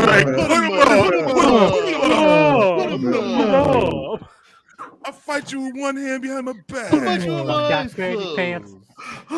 Got sweaty. Hey, you know what, man? All these years, I used to think they should have let Boosie Collins play the line, bro. Oh, hell yeah. That'd have been out cold. I'm a mean old line, baby. Got some stretchy pants. All right, I'm gonna put. Hey, Scam. You can. Here's the link in the back chat. You can look at them shoes yourself. Those are name brand boxing shoes, dude. E-tonic. like elf shoes, man. Look at Mandrell flexing on him. Everlast. Hey, yeah, nigga. I spend no expense on my boxing equipment, on my fighting equipment. Look, Flex I on got him, shit Flex like on my him. gloves from He Tidal. done ran OG. Flexing, baby. And I got the black. Hey, Mandrell, I want to tell you a story my granddad told one time. My granddad said two men got in the ring, and a man and his son went to watch a boxing match, and the two men got in the ring, and one of the men went over to the corner and did this, and did this across his chest. The one guy said, he said, "Daddy, why is he doing that?" He said, "He praying before the fight." He said, "Daddy, so he's praying like to God?" He said, "Yeah." He said, "Will that help him win?" He said, "Don't mean a goddamn thing if he can't fight." Don't at all. All that shit don't mean nothing. OG, I'm ready too. Oh, you ready too? Hey, Mandrell, you gotta come on out to key. Hey, Mandrell. Those are from Everlast.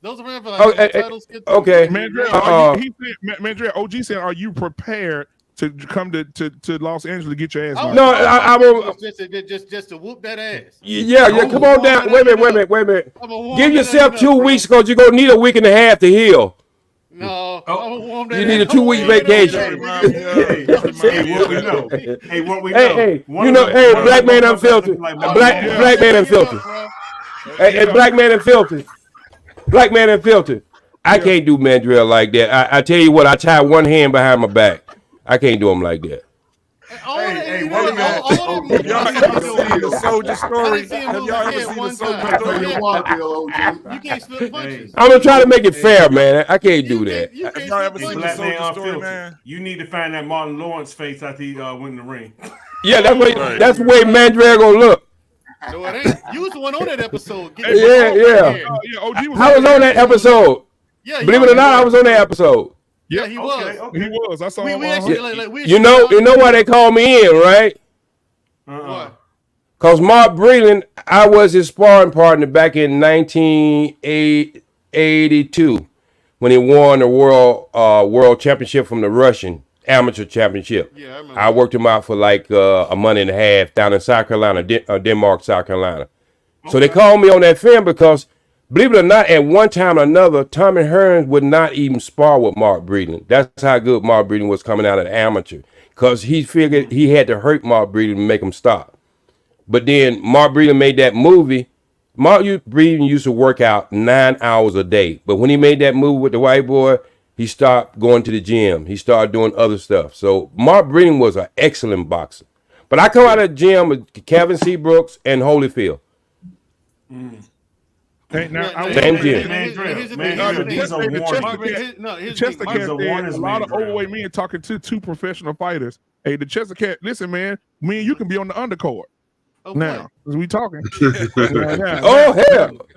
Now, yeah. Here's the thing. But he said heat. He talking about heat. He said heat. I actually have a fight coming up. He said you talking. You got to fight. Yeah. You all let me train you for. Hey. You all let me train you before you had that fight, though, bro. One thing I know about MMA guys, they can't take a punch, and they really don't know the science of boxing yet. They don't. That's the only thing that they need to learn. That's why boxers don't feel bad about ever going in the ring with none of them, because they already know if they ain't grabbing them, they ain't got no chance at all. Yeah. Because they don't understand. They don't understand the science of boxing. Science of boxing. They don't. I agree. It's a science. I agree wholeheartedly. I agree wholeheartedly. They don't. I refereed for USA Boxing for 2 years. You're right. When you up on it like that, when you go to different gyms and before you get them in an actual fight, I can talk to them as a referee. But like you said, when you up on it 3D like that, you know the dirty fighters, and then when you see the guys that just know it like a science, they be burning cats up, man. I used to wave fights off all the time. and that's what I think. That's what I think that the guys who do grappling and do all this stuff like that, martial arts is a different thing. But when you start getting into boxing, there's a way that you leverage everything. That I can make a punch look like it ain't hard, and I can knock your ass straight out with just like a punch don't even look like I'm throwing. I can hit you in the. I never seen somebody in MMA hit somebody in the stomach yet and knock him out. But I hear boxers do it all the time. All the time. It's a liver blow. All the time. And so that's what I'm saying. Is that a legal shot in MMA? That's still a legal shot. It's still a legal shot. Yeah. When you because I have the paper in there. You can see where all the shots at on the body. Those are your points. You just ain't hitting the back of the head or nothing like that. Right. But I'm telling you, when you understand the science and the leverage of a punch, I could take the average person who ain't got no power at all and show them some leverage, and they be like, "Damn, You mean because like when you throw it, like most guys when they throw a hook, they throw it with an arm. And what made Mike Tyson so good? He rocked his body when he throwed his hook. Absolutely. That mean like a seesaw. You know them old timey seesaws where you have one person sitting on one side and the other, and that person jump up and kick the person up. Well, that's why you're supposed to have 1 foot pivot and the other foot flat, and then you come down on the pivot foot and throw that shoulder. You knock a motherfucker every time you make contact. Yeah, and the thing, now what really put power behind But really, you look at my hands. Look at my hands. Yeah, look at my hands. That's 6. I know they a little bit, but that's 6 operations. Now, what I'm trying to say, that's 6 operations. Yeah. I had too much power for my hand. That was my only manners. You know. Yeah. If you look at my hands. Yeah. I mean, yes, they could break. Look, in sparring mass, I used to still cut people. That's how much power. You don't supposed to be able to cut nobody in a sparring headgear. I can actually cut people in sparring headgears. So what I'm saying is sometimes you have too much power when you got small hands. You have too much power for your hand. He was saying he was still cutting people. I already know what he's talking about. Yeah, it's like you know exactly what I'm talking about. I can still actually cut people with headgear on. I know what you're talking about. And that's supposed to be almost impossible to do. But here's the thing, OG. I started boxing when I was about 12 or 13, right? Yeah. I fell in love with it. I actually. Why you didn't just keep on with it? I did. You seem like you. Wait. What's your size? In college, I was a heavyweight. In college, I used to. Yeah, what's your size? My size. I'm 5'8". Yeah, what's your height? Your weight. My weight. Your height. My height is 5'8". 5'8". Yeah, you be a good, but you real heavy. 5'8", you real heavy. Wait a minute. People don't understand. Middleweight is the hardest weight to box in. Because there's a lot of people think heavyweight is because with middleweight you got power and you got speed. Yeah. You see what I'm saying? And so that's where a lot of guys can go right into a light heavyweight from middleweight because they already got the power. Now that transition from to light heavyweight to heavyweight, that's a little different. But middleweight was the hardest division for me. Yeah, the hardest division. And it is. And the thing is, with for me, I was fighting between 205 and 210, right? Yeah. And damn, that's still a lot of weight coming behind that punch. Jeez. Yeah, but the thing is, these jokers are slow, right? Yeah, these jokers go slow, and then they come with the hooks. I throw up a buck, I roll off the hook, and just like Mike Tyson. You swing, you swing back around. They're done. Yeah, and if you ain't got all the time, wide open. Look, you left the whole side open. They throw a right hook to the head. They were wide open for the liver blow all day long. Wide. That's why if Wilder had to learn 3-punch combinations and 4-punch combinations, nobody could beat him. Yeah, nobody could beat him. The problem he had was just throwing a jab, and he know if you keep throwing a jab, somebody gonna hit you with a damn hook anytime. That's how Muhammad Ali kept getting hit with hooks. And the thing is, with Wilder, I can take it about this. I've been to Wilder's camp. Wilder wasn't really listening to Breland. Breland was trying to teach him because Mark Breland trained Wilder. Breland was trying to teach him, but that white dude, Jay Diaz, just let Wilder do whatever the fuck he wanted. You know what I'm saying? If Wilder didn't feel like training that day, Wilder didn't train that day. So aren't you when you're like 41-0 with 40 right, knockouts?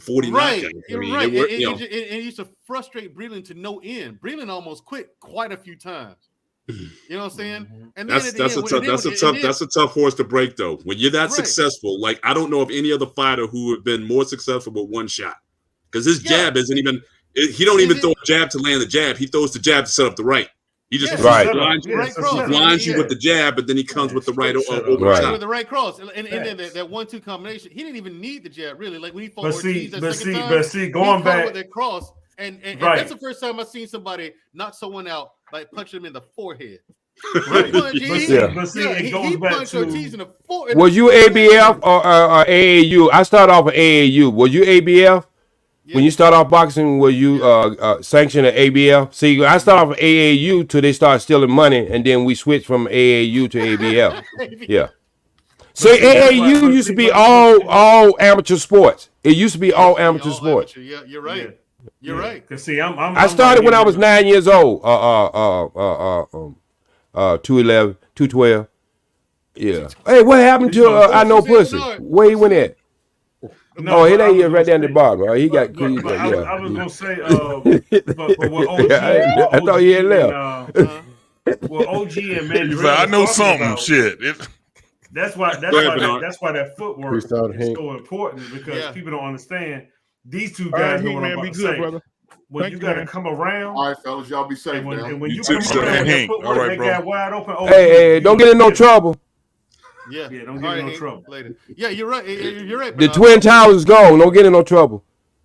You're right. Bernard is right.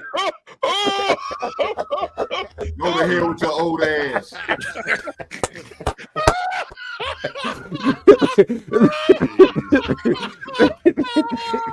Oh my god. Oh, that's some funny shit. Oh my god, bro. Yeah, Bernard's right though. Footwork is so important. Yeah, that footwork is not the game. That's why I was looking at OG.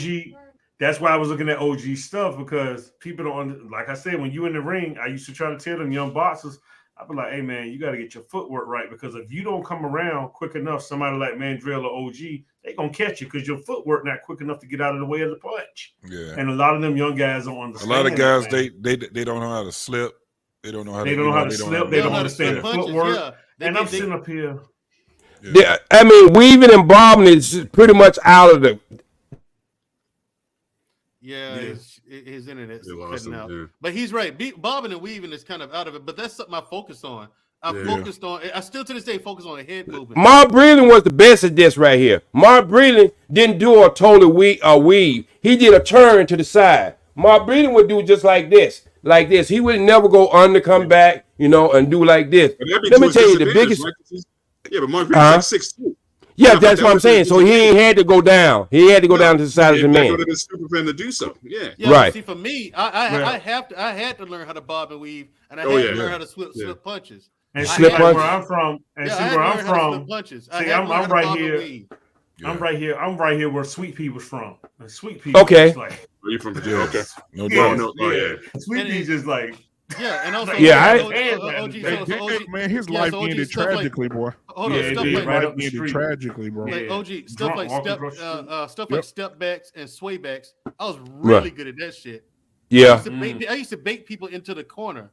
Right. Since I was so good at bobbing and weaving and slipping. Right. I used to bob, grab, throw them in the corner. And just let their ass up. Pull them and you got them. So let me ask y'all a question. What went wrong with Deontay in those 3 fights? I'll tell you what happened. In the second two, the last 2 fights, the second fight, the first fight, he actually won that. To be fair. Yeah, I would give it. The second fight, he put on too much weight. Yeah. He didn't train right. He wasn't ready. Right.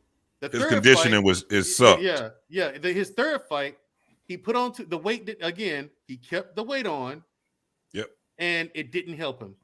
No. Tyson Fury stayed away from him. That third fight was a motherfucker, though. That's the best one to me. Yeah. Both of them left everything in that ring. It took something out of both of them. Both of them left something, left a part of neither one of them never be the same. I don't see how he lasted as long as he did, because by round 4, he was huffing and puffing. He was huffing and puffing. He was done. The weight didn't help him. The weight did not help Wilder. And the thing is, Wilder didn't need weight.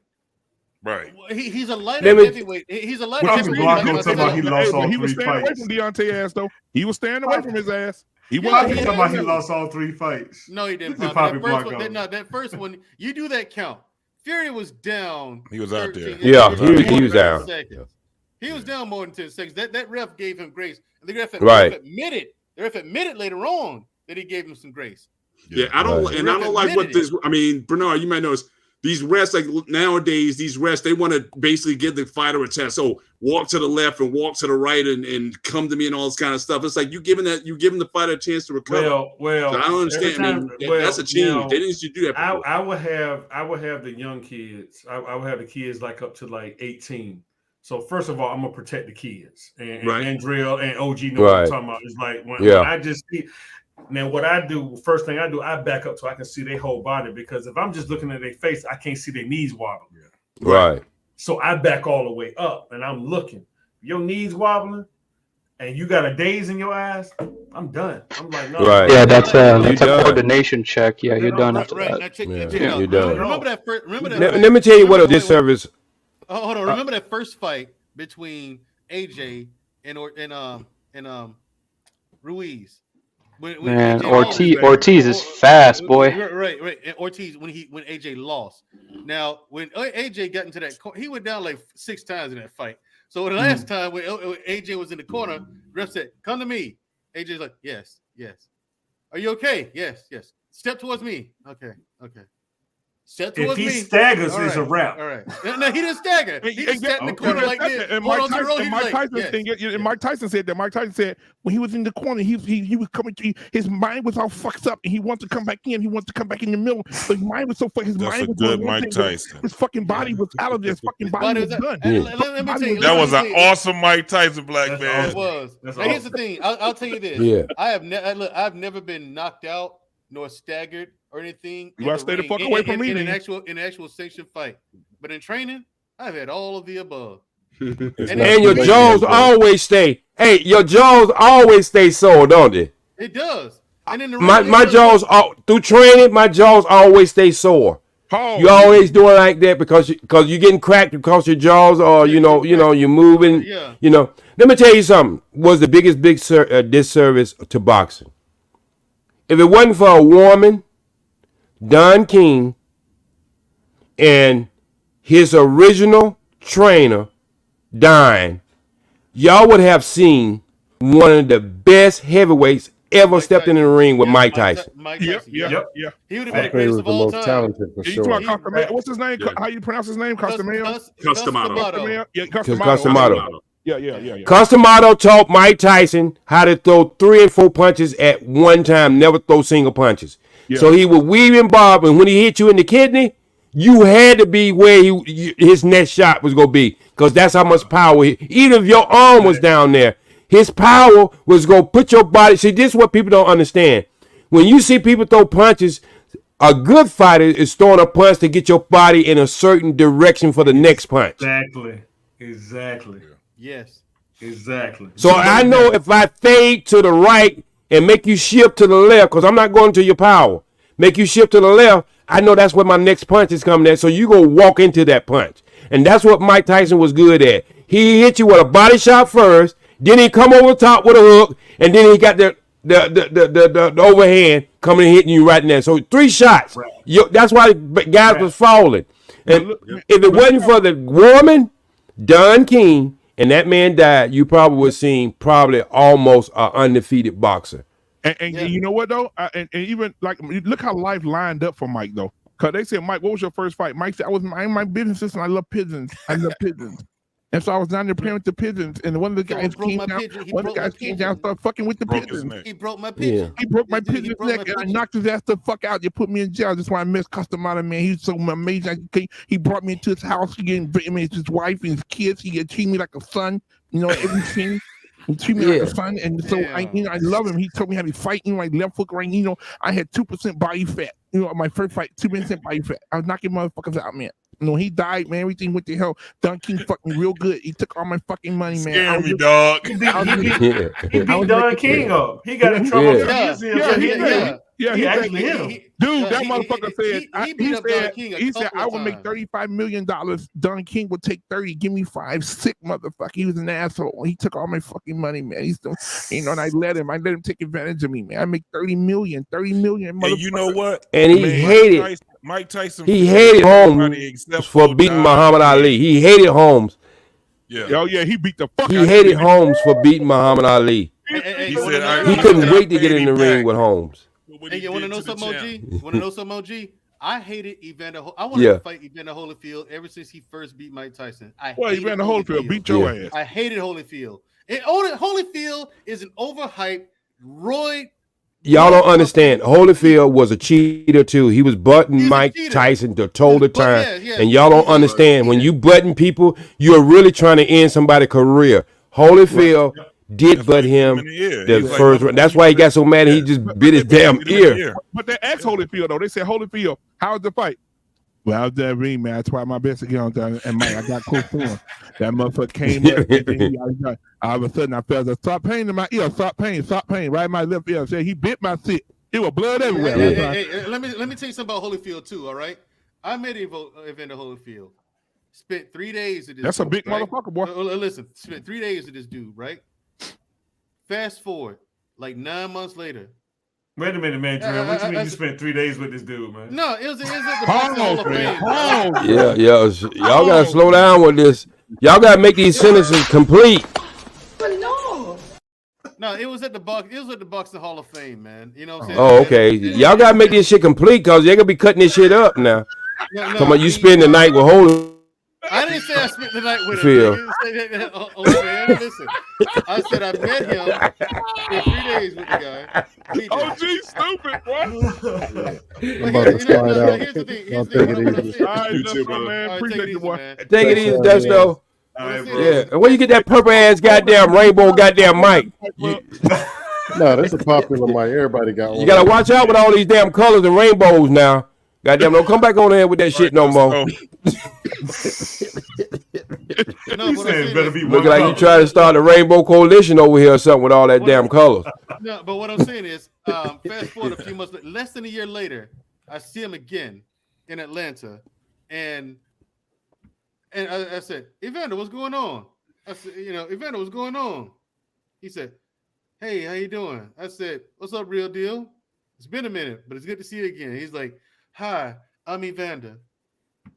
Yeah, he's gone. Yeah. He's gone, bro. He's gone. He's gone. Hey, OG, Man. I was like, what did you think about? Did you watch Floyd and Ricky Hatton? What did you think about that check hook that knocked Hatton out? No, I didn't see that fight. Oh, you gotta watch it. Oh, OG. Yeah. He baited him. Right, then he did. OG. Now, what do you think about Mayweather as a whole, bro?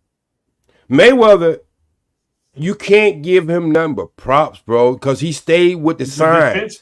Yes. He stayed with the signs. See, sometimes, like my trainers and my coaches used to tell me, not everybody you gonna be faster than. Not everybody you gonna be more power than. So you gotta be able to know how to have a good defense, to set them up the way you want to set it. So sometimes it's not being faster than, it's taking angles. See, a lot of people don't understand angles when it comes to boxing. That's where the footwork comes in, understanding angles, because a person and timing and angles. That's why back in the day we used to rock a piece of rope with a bag on, with a carton of milk on it, and we just know from when we duck going forward, we know the timing when it's coming back. Right. So timing is everything. Like when you throw a punch out, you can't change direction in it. It's got to go the same direction you throw it out. Yeah. That's where your footwork comes in. You slip a person. You move your foot slight to the side. You see what I'm saying? And the angles, you know what I mean? The punch don't, like a lot of times y'all see boxers get hurt. Y'all only see them when they land them heavy shots. Y'all don't see the short punches, bam, to set him up for that shot you thought was knocking him out. He was already knocked out. He was a standing 8 count. But when he put that other hand on him, it just put him to the floor. A lot of times guys get knocked out way before they hit the floor. So what made Mayweather so successful then? Counter punching. He worked on counter punching. That pull counter is something crazy. Okay, it's like he's coming right back. Yeah. Right. So you know every punch where a man's shoulders got to be. What way he's got to be when you throw this punch. Where he got to be when you throw this punch. Because you know where your feet is at. You see what I'm saying? Right, so now you know automatic what's going to be your next punch. Right. Think about that. It's like playing checkers, right? Or chess. When you see a guy make a move, you know what move that he's got on that board after you make your move. You know you already don't set him up to make that move. Now you slip and counter punch. Bam, bam. He throw one punch, you hit him with a power punch and a soft punch. Right back. You see what I'm saying? So what happens when that happens? When you start counter punching people, they stop being offensive. They get scared, a little timid. Yeah, they back off. And that's when you wear their ass out. I used to have a guy used to come in the gym all the time. He thought if he hit me soft that I was going to take it easy on him. I would load up my punch and knock shit out of him. Because ain't nobody going to be boxing, go hit you soft, man. Ain't nobody go give you no soft punch in no ring. I was like, boy, what is you crazy? So OG, how do you feel about people saying Mayweather was nothing but a runner? All he did was run. He didn't. No, see, that's what. This is understanding. They don't know boxing at all. They're cheerleaders on the side. They looking for a brawl. They're looking for a brawl. They ain't looking for a look, man. Some people make it look so easy. When you willing to get up at 2 o'clock in the morning, Floyd Mayweather versus Arturo Gotti. Like, bruh. Yeah. Man, he destroyed him.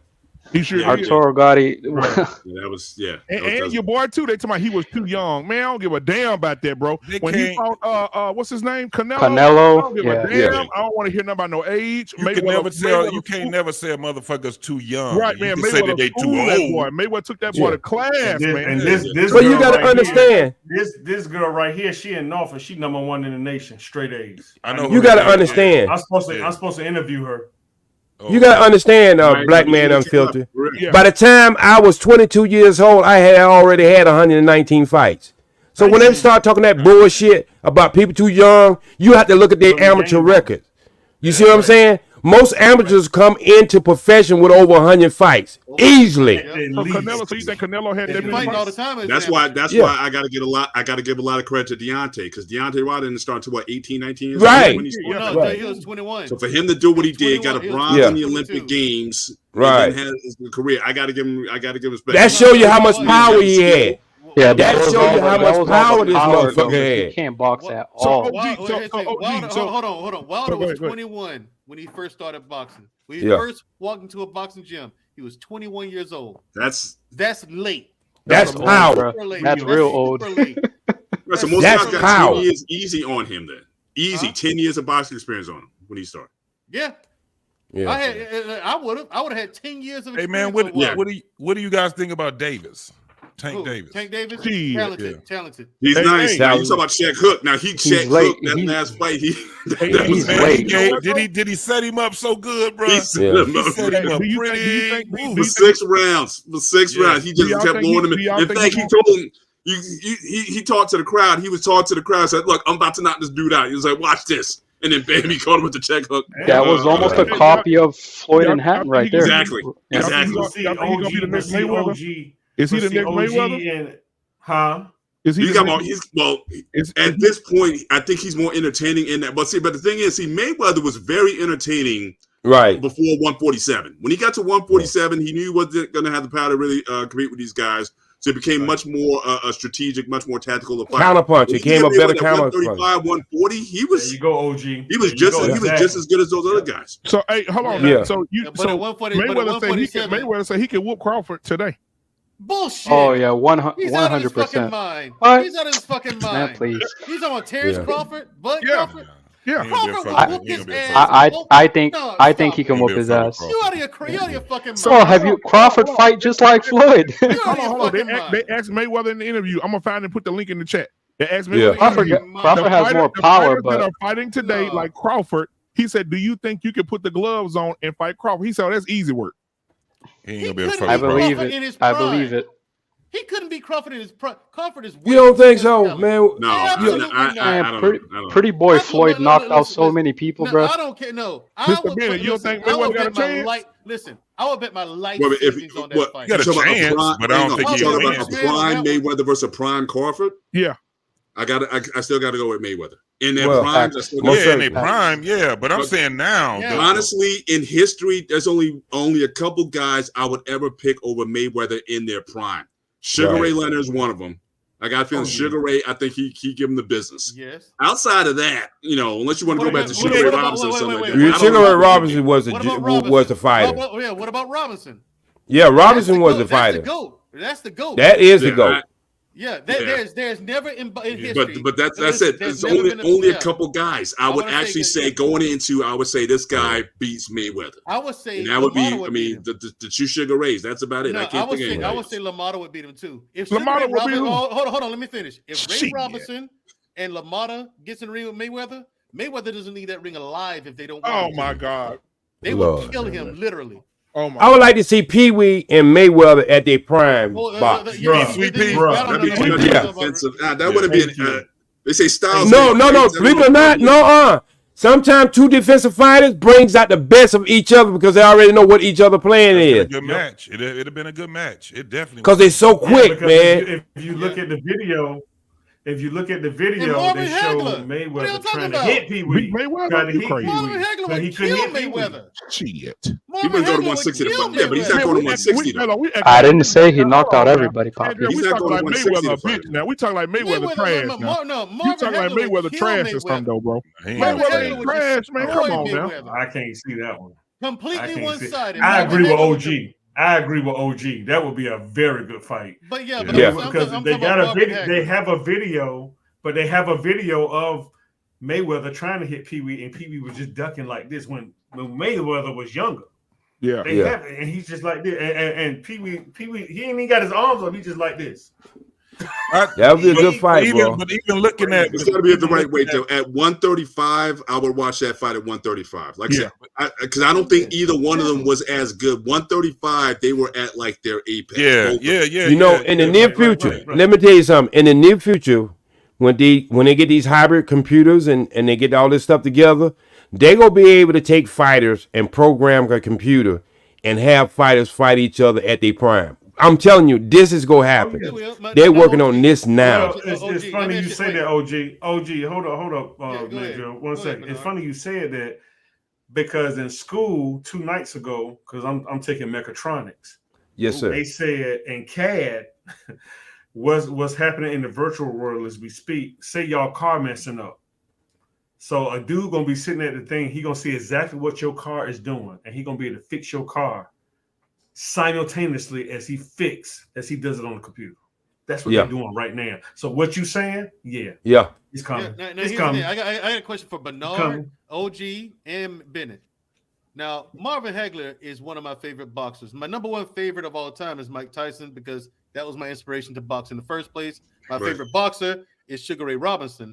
That's who I tried to be. Okay, I tried to be Ray Robinson. Now, Marvin Hagler is a guy I knew personally. I'm still friends with his son to this day. I happen to think that Marvin Hagler will whoop Floyd Mayweather's ass as well. What do you guys think? It's Marvin Hagler. It depends. Wait. It depends before Sugar Ray Leonard fight or after Sugar Ray Leonard fight. Yeah, it don't matter. Marvin Hagler will whoop. No. That's what I just said. Sugar Ray took his spirit, bro. You can say what you want to say. Yep. Sugar Ray took his spirit. Sugar Ray also lost that fight. Sugar Ray still lost that fight. No, he took his spirit. No, he took his spirit. That's a whole different thing, bro. Yeah, he took his spirit. That's a whole different thing. He took his spirit, man. I'm telling you. Some things, some people have, like, look at George Foreman, right? And look at Joe Frazier. Joe Frazier had a style that he couldn't change, right? So that's why Joe Foreman was knocking his ass out of the ring, upside down the ring. He couldn't change his style. I'm telling you, Marvin Hagler style was almost like elbow style, what we call the elbow style, and it was almost like a elbow peekaboo style, right? He could not hit Floyd like that. He had to move. He got too many moving parts. Do you understand what I'm saying? What a good counterpunch. Too much moving though. He had to do too much moving. Yeah, he has to do too much movement. So that's what a counterpuncher want, because more you move, the more he can estimate what you're doing. Yeah, because he know where your shoulder should be, your arm should be, and everything. That's what a good counterpuncher do. And it goes back to timing. There you go. Timing. Yeah. Timing is super important. You're right. But I say, listen, the 4 kings in the power wise, you're right. But as far as he touching him, I say this. And believe it or not, y'all don't think, but Floyd Mayweather had to get his ass off the ring a couple times. So he do have a good chin. When you knock his ass out, he get back up and want to fight. And a good nose. Sugar Shane hit him pretty good. Yeah. But you know what? Mayweather shook that shit off and schooled him. Mayweather shook that shit off and took his ass to class. Shane Mosley couldn't finish the fight off and finish him. That's the problem. See, that's another thing. See, that's another thing of skill right there. You got to know when to finish it. You can't just be coming in and then, because as a referee, I'm looking at a dude, he'll try to act like he's going to finish it off, and then he tired, and then the other dude is like that Mayweather in the ring, and I'm looking like I already know what's about to happen. He done punched himself out. Yeah. See, and that, believe it or not, that takes your spirit. If you hit a boxer with your hardest shot, and that motherfucker get back up, it takes something away from you. Because you're saying, what the hell else can I hit him with? You see what I'm saying? God damn it. Lay your ass down. And another thing about that count, see, in amateur fights, the referee counts all himself. But in professional fights, the judges on the side keeps the count going. Exactly. Yeah. Exactly. That's correct. So hold on. So Deontay. So listen. So you think it took something from Deontay when he knocked Fury ass out and Fury got back up from that punch? No, most certainly. Here's the thing. That's because Fury was actually out. The judges on the outside counted Fury out. The referee let Fury keep fighting. Didn't finish the count. But the judges on the outside already counted Fury out. And Black Man Unfiltered, all the other guys on this panel know this. This is the reason why at that level they get to choose what referee they want. Yeah. Right. It's for that reason. Yep. Yeah, because you got you got some. Everyone on this panel will agree with me. You got some piss poor referees out there. Man. Yes, you do, and that's why I stopped USA Boxing. That's why I stopped. Mandrell. Hey, Mandrell, I'm gonna ask you a question. You was in the army, right? OG, remember that fight where the dude was whooping his ass for 12 rounds? Then at that 12th round with like 10 seconds left, the referee called the shit, and the dude that won the fight, he actually called him out. Like he called him as like, oh, he can't go on. And the dude was like, "What the fuck are you doing, bro? You doing?" Hey, Mandrell. Mandrell, you was in the army, right? Yeah. Who was out of all the service? Who was the easiest people in the world to beat as far as the service? Marines. There you go. You damn right. I used to whoop on the Marine ass when I was in high school. I was whooping the hell out of the Marines. Yeah, they were so easy to beat. If they don't knock you out in the first 30 seconds, it's over. I couldn't wait to take their ass on. Army had the best amateur team in the world. When we had to go up against Army guys, because all of us had to box AAU or ABF. When we had to go up against, we know we had a fight. But Marines, we was chopping at the chop. They was easy to beat. That's why they ain't never had no damn champion, no amateur champion, no nothing. They was too easy to beat. All they did was get in there and run their mouth. Yeah. All they do is him. And you get in there.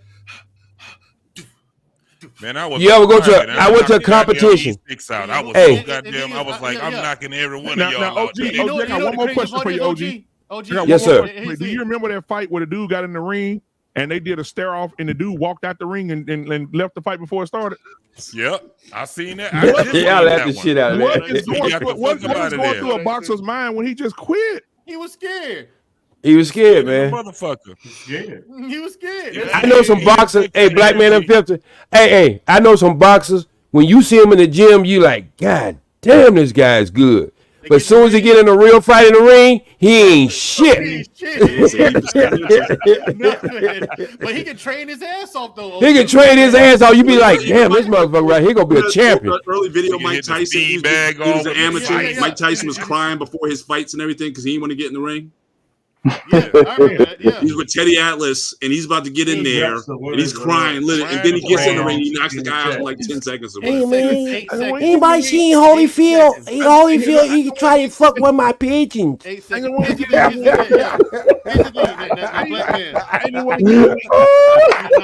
Now, Black Man, here's the thing: when you find a fighter and you back in the locker room, and he's super fucking nervous, worked up, scared, right? Yeah. If you're able to talk this dude into getting in that ring, that other guy's in for trouble. Because this guy, your guy's gotten over that fear. I felt like when he said he was scared of every fight. I was scared before every fight. Look, man, I used to use. Hey, look, I don't know about y'all the boxers, but I'm telling you the truth about me. Before my match would come up, I would go and piss like 17 times. Yep. I don't know why it would be that way. I ain't drunk no damn water like that. I would like piss 17 times before my fight come up. It's nerves. You're nervous, and that's the way your body responds to the. And so it's funny he say that because Black Man Unfiltered. I've been to some, like I went up to Maryland. I had to do one, right? But I would get forewarned before I get in the ring. They were like, "Hey, this guy only got like not even 10 fights. This other guy got like ridiculous fights." So I'm already looking at the coach. Right. And so he nods his head. So soon as OG coming in and get up on that little dude, I look at the coach and the coach like, yeah. I'm like, hey, cut it. Because you have to protect these kids, man. But it's like sometimes throw in the damn towel. I'm gonna tell y'all what messed me up one time. OG, man, it took everything inside of me, man. I had to catch myself. So this one dude, you know how you got them coaches OG and Mandrell, they just want the dude to fight, and this dude don't really want to be in the ring. Right. They pushing him. Yeah, man, he was like 12 years old, man. And this dude was giving him the business. So I'm already at 2 counts, right? I said, "You all right?" By the second count, he sniffed it like, "Yeah, I'm good." I'm like, I had myself as a referee, man. I was like, because I could see my son, like, my son older, but it's just like, I said, "You sure you're good?" And he just break down crying. I said, "No, man, we done. We done." He just broke down crying. Okay, so let me ask you this though, Bernard. What if you had a son in the cage though? Like, what if you had a son in the UFC cage and he was a young, like 15, 16, and he getting his ass and he getting his fucking head bashed the fuck in? Like, what do you? If you got a good referee, he will stop it. If not, he can sue them. Because I volunteered for USA Boxing. So if I didn't do the right thing, they could sue USA Boxing. Damn. You know what I'm saying? And I was volunteering. We didn't get paid as referees. And then when we would go to different things in like Texas or whatever, you go to the next level. Be right back. You get paid and you can become a judge. But man, we had some of the sorriest judges, man. I seen guys get fights. I'm like, what fight are y'all looking at? Just came in. I'm just like, what fight are y'all looking at? Like, this dude he did not win that round, so that's why I stopped, man. I was just like, I was seeing too much buffoonery. And that's what happened to Mayweather when he lost the gold. A Black Man. Here's why I like fighting in the cage so much, right? It's just like OG said. These dudes do not know the science of boxing. These dudes go to a striking class. They're doing it for a few months, and they get in the cage. Okay, they don't know how to cut the ring. That's what it is, though. Yeah, right. They don't know about angles. They don't know about timing, and they want, like, even in training, they wonder why I'm tagging the fuck out of people. You know what I'm saying? And they wonder why. Like, what are you doing? That's this angle, timing. Because I mean, they'll throw a jab, and I'll slip. And I was again growing up, I was really good at step backs, sway backs. The crazy part is I got to the point where I can mix the two, but with a slip, I'll slip and sway back. And my arms are right here, still up top, right? So I'm right here, overhand. And he goes down. What way you fall, Mandrell? You all right? You all right? Yeah. Either heavyweight or light heavy. I'm trying to get down. I'm trying to get down there because I mean, hey, how do you feel about Adesanya, man? How do you feel about Adesanya, man? You think he's a great fighter? Who? The UFC. Which one? What's his name? What's his name? Israel. Adesanya. Israel, he's okay, man. You see, a lot of these guys came from wrestling, right? But then that's the problem. That's why they try to go to the ground so much. And you're right, Bernard. That is the problem. They got Israel was a kickboxer, so he kicked that ass. Listen, if it weren't for that crack, John Jones would be the motherfucking GOAT. Yeah. John Jones is cocaine. He don't know crack, man. Shout out to D. Put some respect on his name, man. He's on coke, no crack. Thank you for saying hello. Right. John Jones, I'll tell you what I think about John Bones Jones, right? He's the GOAT. He's a very skilled fighter, right? Fortunately enough for him, and unfortunately about the fight game, there's just no one else. He suffers from the same thing as Floyd Mayweather. There's no one else in there in fighting that's at that skill level at the same time with him. Whereas in the 80s, you had Marvin Hagler, Sugar Ray Leonard, Roberto Duran, Tommy Hearns, right? And same thing with Ali's era. Except for that kid Augustus, that white kid that he fought. Yeah. Augustus is pretty good. Yeah, I came over here for one reason, man. Yeah, disrespected my man Marvin Hagler, man. No, we ain't gonna do that. Hey, I gotta go. We ain't gonna do Marvin Hagler. We ain't gonna disrespect. I love Marvin Hagler. I gotta go. I gotta go. I got a new patient. Look, y'all have an amazing weekend. It was good chatting it up with y'all guys. Salute to y'all, brother. Yeah, I'll see you next week, okay? All right, out of here. All right, peace. Yeah, see, I love Marvin Hagler too, man. Like I said, I can't believe that.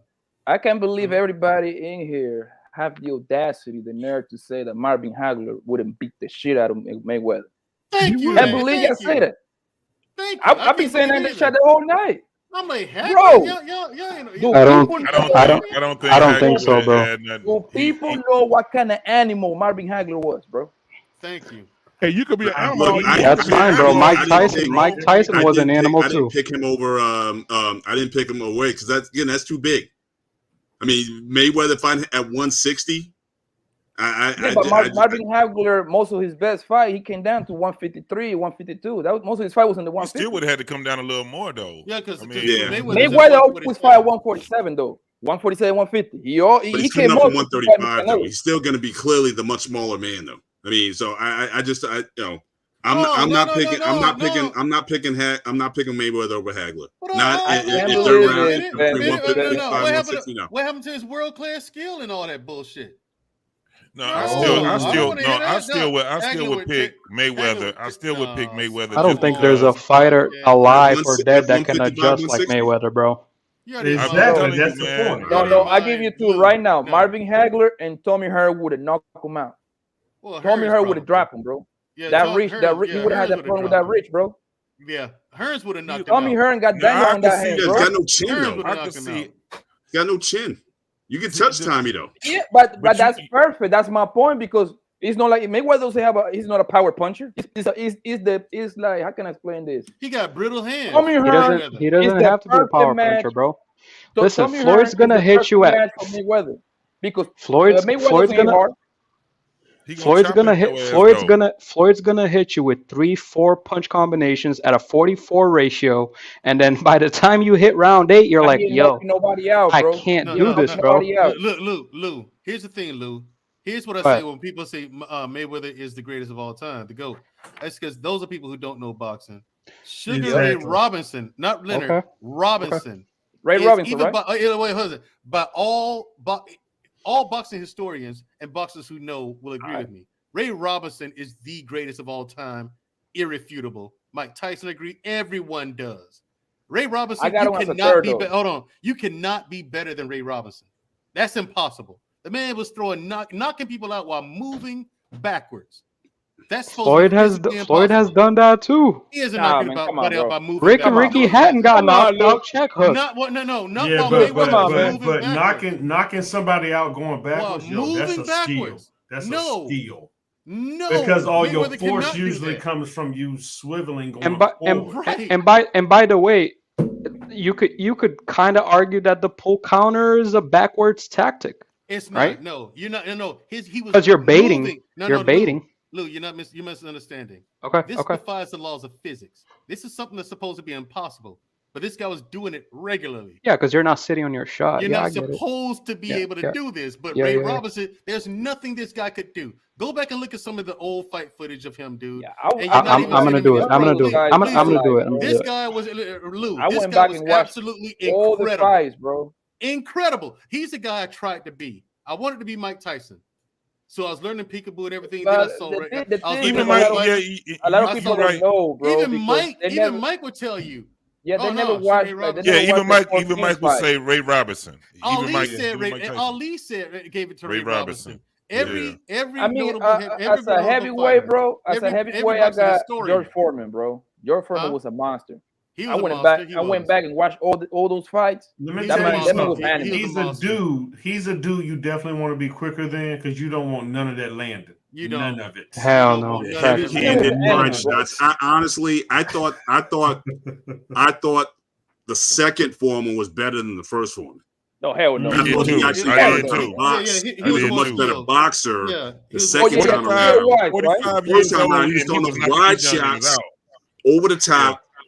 All this energy, huffing and puffing. If he didn't get you in the first couple rounds, that fight with Ron Lyle, he was done. I mean, he just he just outlasted. Where he didn't sit down in the sixth. When he got to the sixth round, he didn't even sit down. Yeah, he just went. He was like, "Shit, if I sit down, I ain't get the fuck back up." Exactly. He just stood up in the corner. But that wasn't that wasn't Sugar Ray Robinson. You cannot, Lou.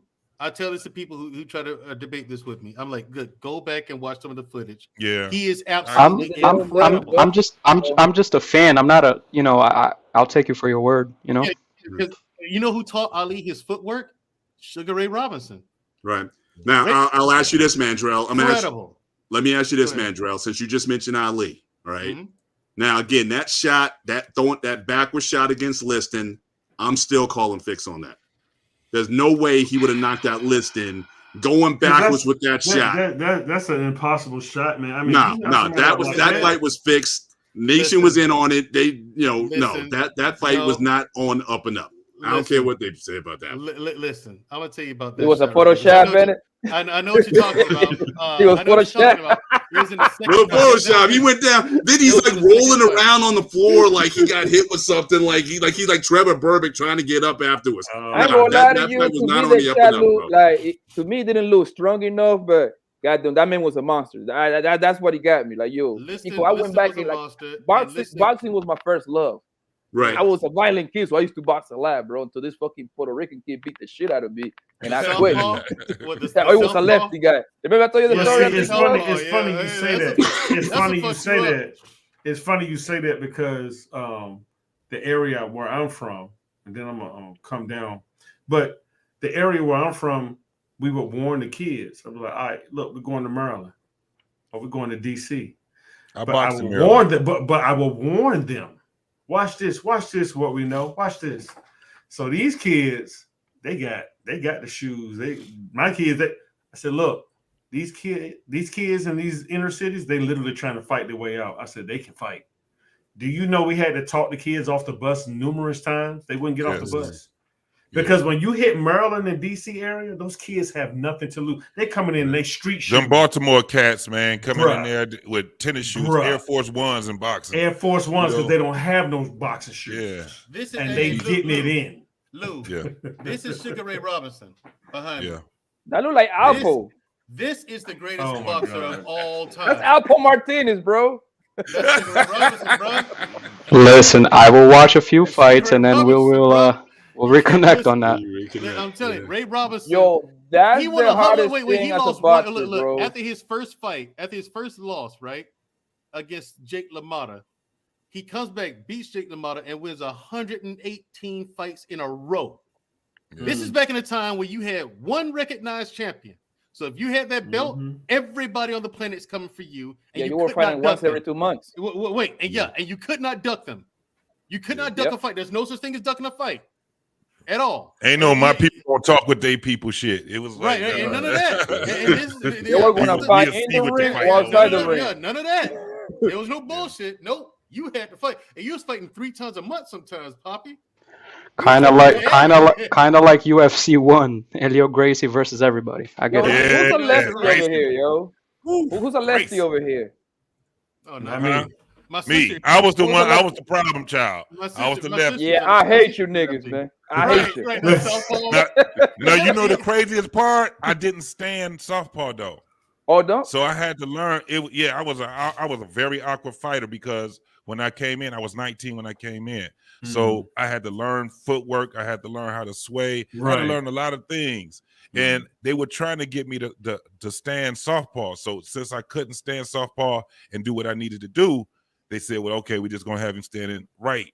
And I just learned how to do it. And I kept trying to learn that softball shit. But I was like, man, this shit going to get my ass kicked. I'd rather just do it. Plus you probably I used to lure him in. And plus you probably didn't feel comfortable just not standing because, I get you. Yeah. Yo, that softball thing got me out of here, Poppy, bro. Because you remember I was when fighting. you told me the story?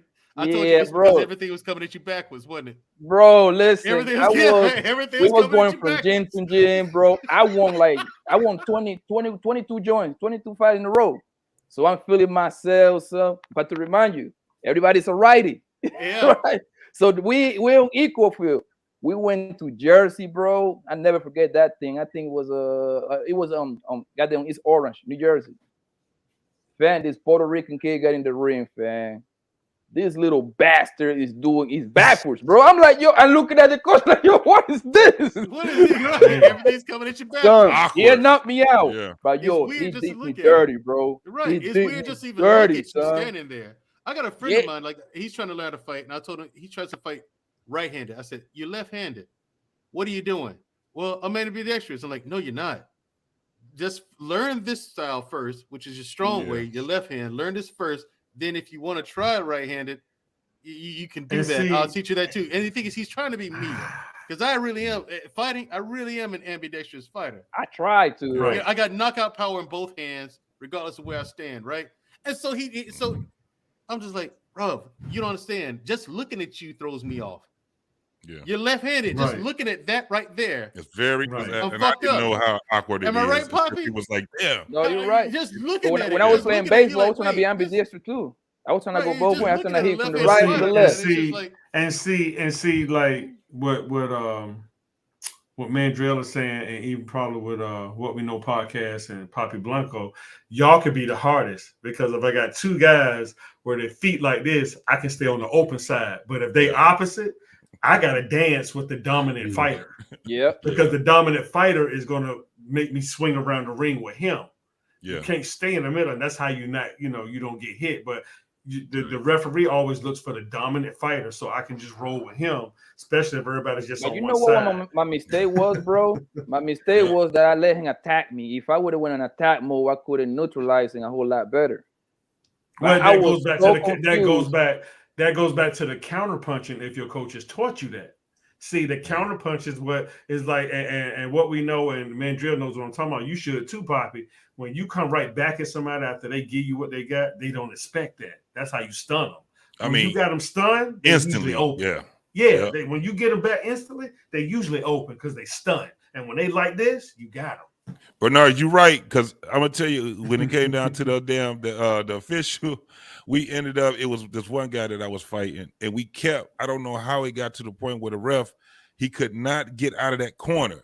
And once we lock up in the corner, we got him smashed up. And I'm like, why do you keep being on the way? He was in the way of us. Right. I'm like, man, damn, go around. I give y'all he was pissing me off. Right. I give y'all distance where I can see. And then if you got a scare fighter, what we know, and Poppy Blanco and Mandrell, and here's what happened, Mr. Bennett. You got a scare fighter, he's running the whole damn match. Yeah. So now what I'll do, I'll stand back as the referee and I'll just let them go in a circle. Because eventually the smart boxer is not going to chase him. Mm-hmm. Right. He just not. So what he's going to do is like what Poppy was saying in the chat, you cut him off. So when you're doing all that running, you cut him off. Yeah, you cut that ring off. Boom. He got to face him. So I know eventually a smart boxer is going to do that. And it's less work for me. And I'm not left jab, power hit, right, boy. And it's just like that second fight between Andy Ruiz and AJ, Anthony Joshua. Ruiz, he put on all that weight, came in the ring almost 300 pounds. So he gets burritos, in there, bro. He wasn't cutting the ring off. AJ was just dancing and boxing all around him. But heavyweight, the heavyweight division is trash nowadays, bro. It's like a. Well, I mean, since there's no. Let's think about it, Poppy. There's no Tyson Fury. He's retired.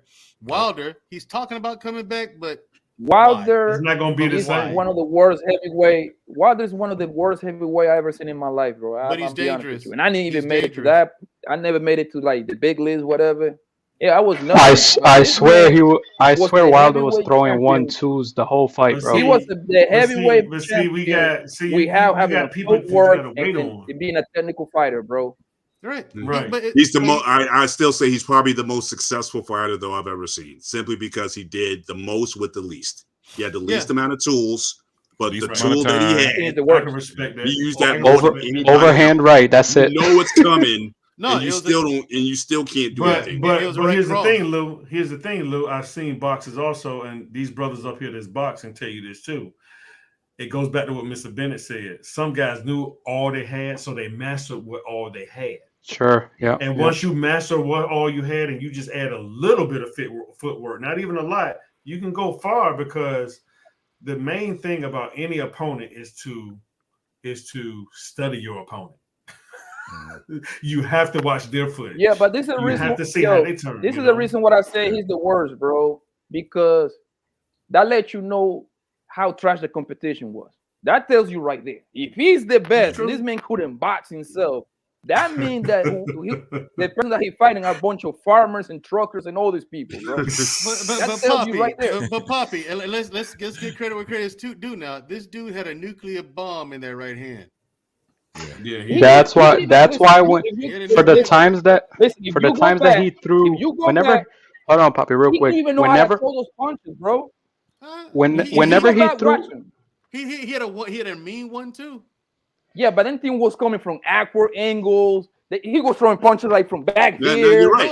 He was hitting people in the front of the forehead. Like, yo, what? The skill set wasn't there, but when he had a way of delivering them.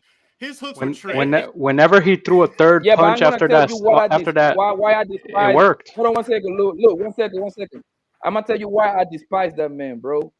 He let Tyson Fury beat him on Black History Month, bro. I will never forget that bastard, yo, for letting that white boy whip you on Black History Month, man. I lost some money. He came out in that turn, man.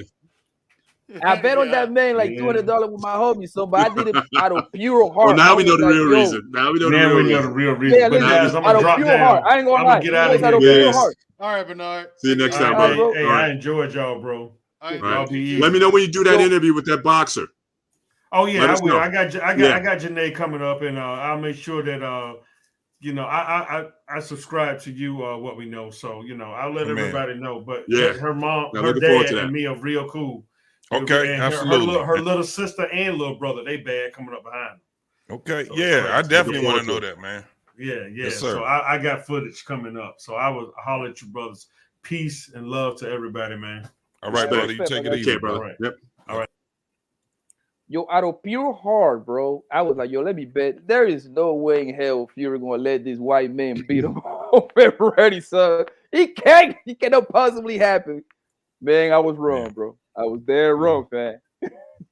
Ever since that, man, I was like, man, I'm done with this, man. Yo, I hope Tyson beat him with 74. If they fight 10 more times, Tyson Fury will beat him 10 more times, bro. It's that simple. No, you cannot beat that man, bro. Not 10 more times.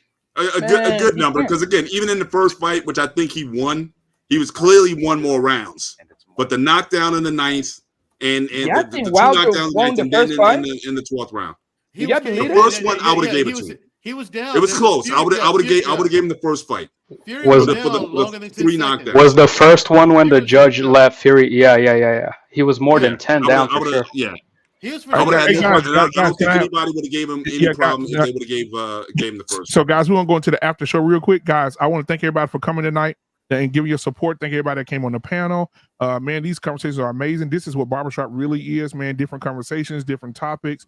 We started with something, we ended up going somewhere else. Before we leave, I do want you guys to see the Mandrell 2-step. You're gonna be sitting in a club near you. After that, we're gonna end the show. Here we go.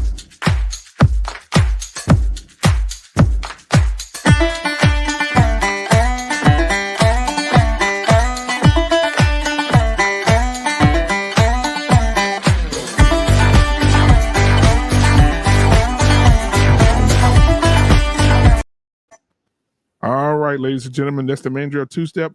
Actually, on Tuesday, Mandrell's going to actually do that in front of the camera before the show starts. So you guys be prepared. He says he's going to do it. He says he's going to do it with sandals on, a white beater, and a pair of one short. So you guys be ready for that. All right, that's my boy, man. Hey, appreciate you, Mr. Bennett. Appreciate you. What We Know podcast. What the fuck is Sir Hill doing? Huh? What the fuck is Sir Hill doing? What you mean? What are you doing? Why is he on Fight Club? He on Fight Club? Yes. Oh my God. Why?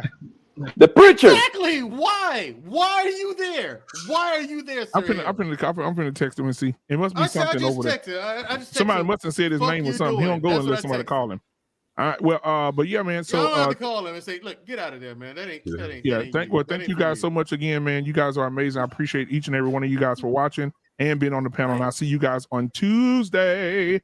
It's going down on Tuesday. So Tuesday. All right, guys. So. All right, Lou. Thanks for coming up, man. All right, I'll see y'all in the back chat, man. Y'all going to the back? Y'all want to go to the back? Yes, sir. Yes, sir. I'll be for a minute. Yeah. Okay, here we go.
Thank you.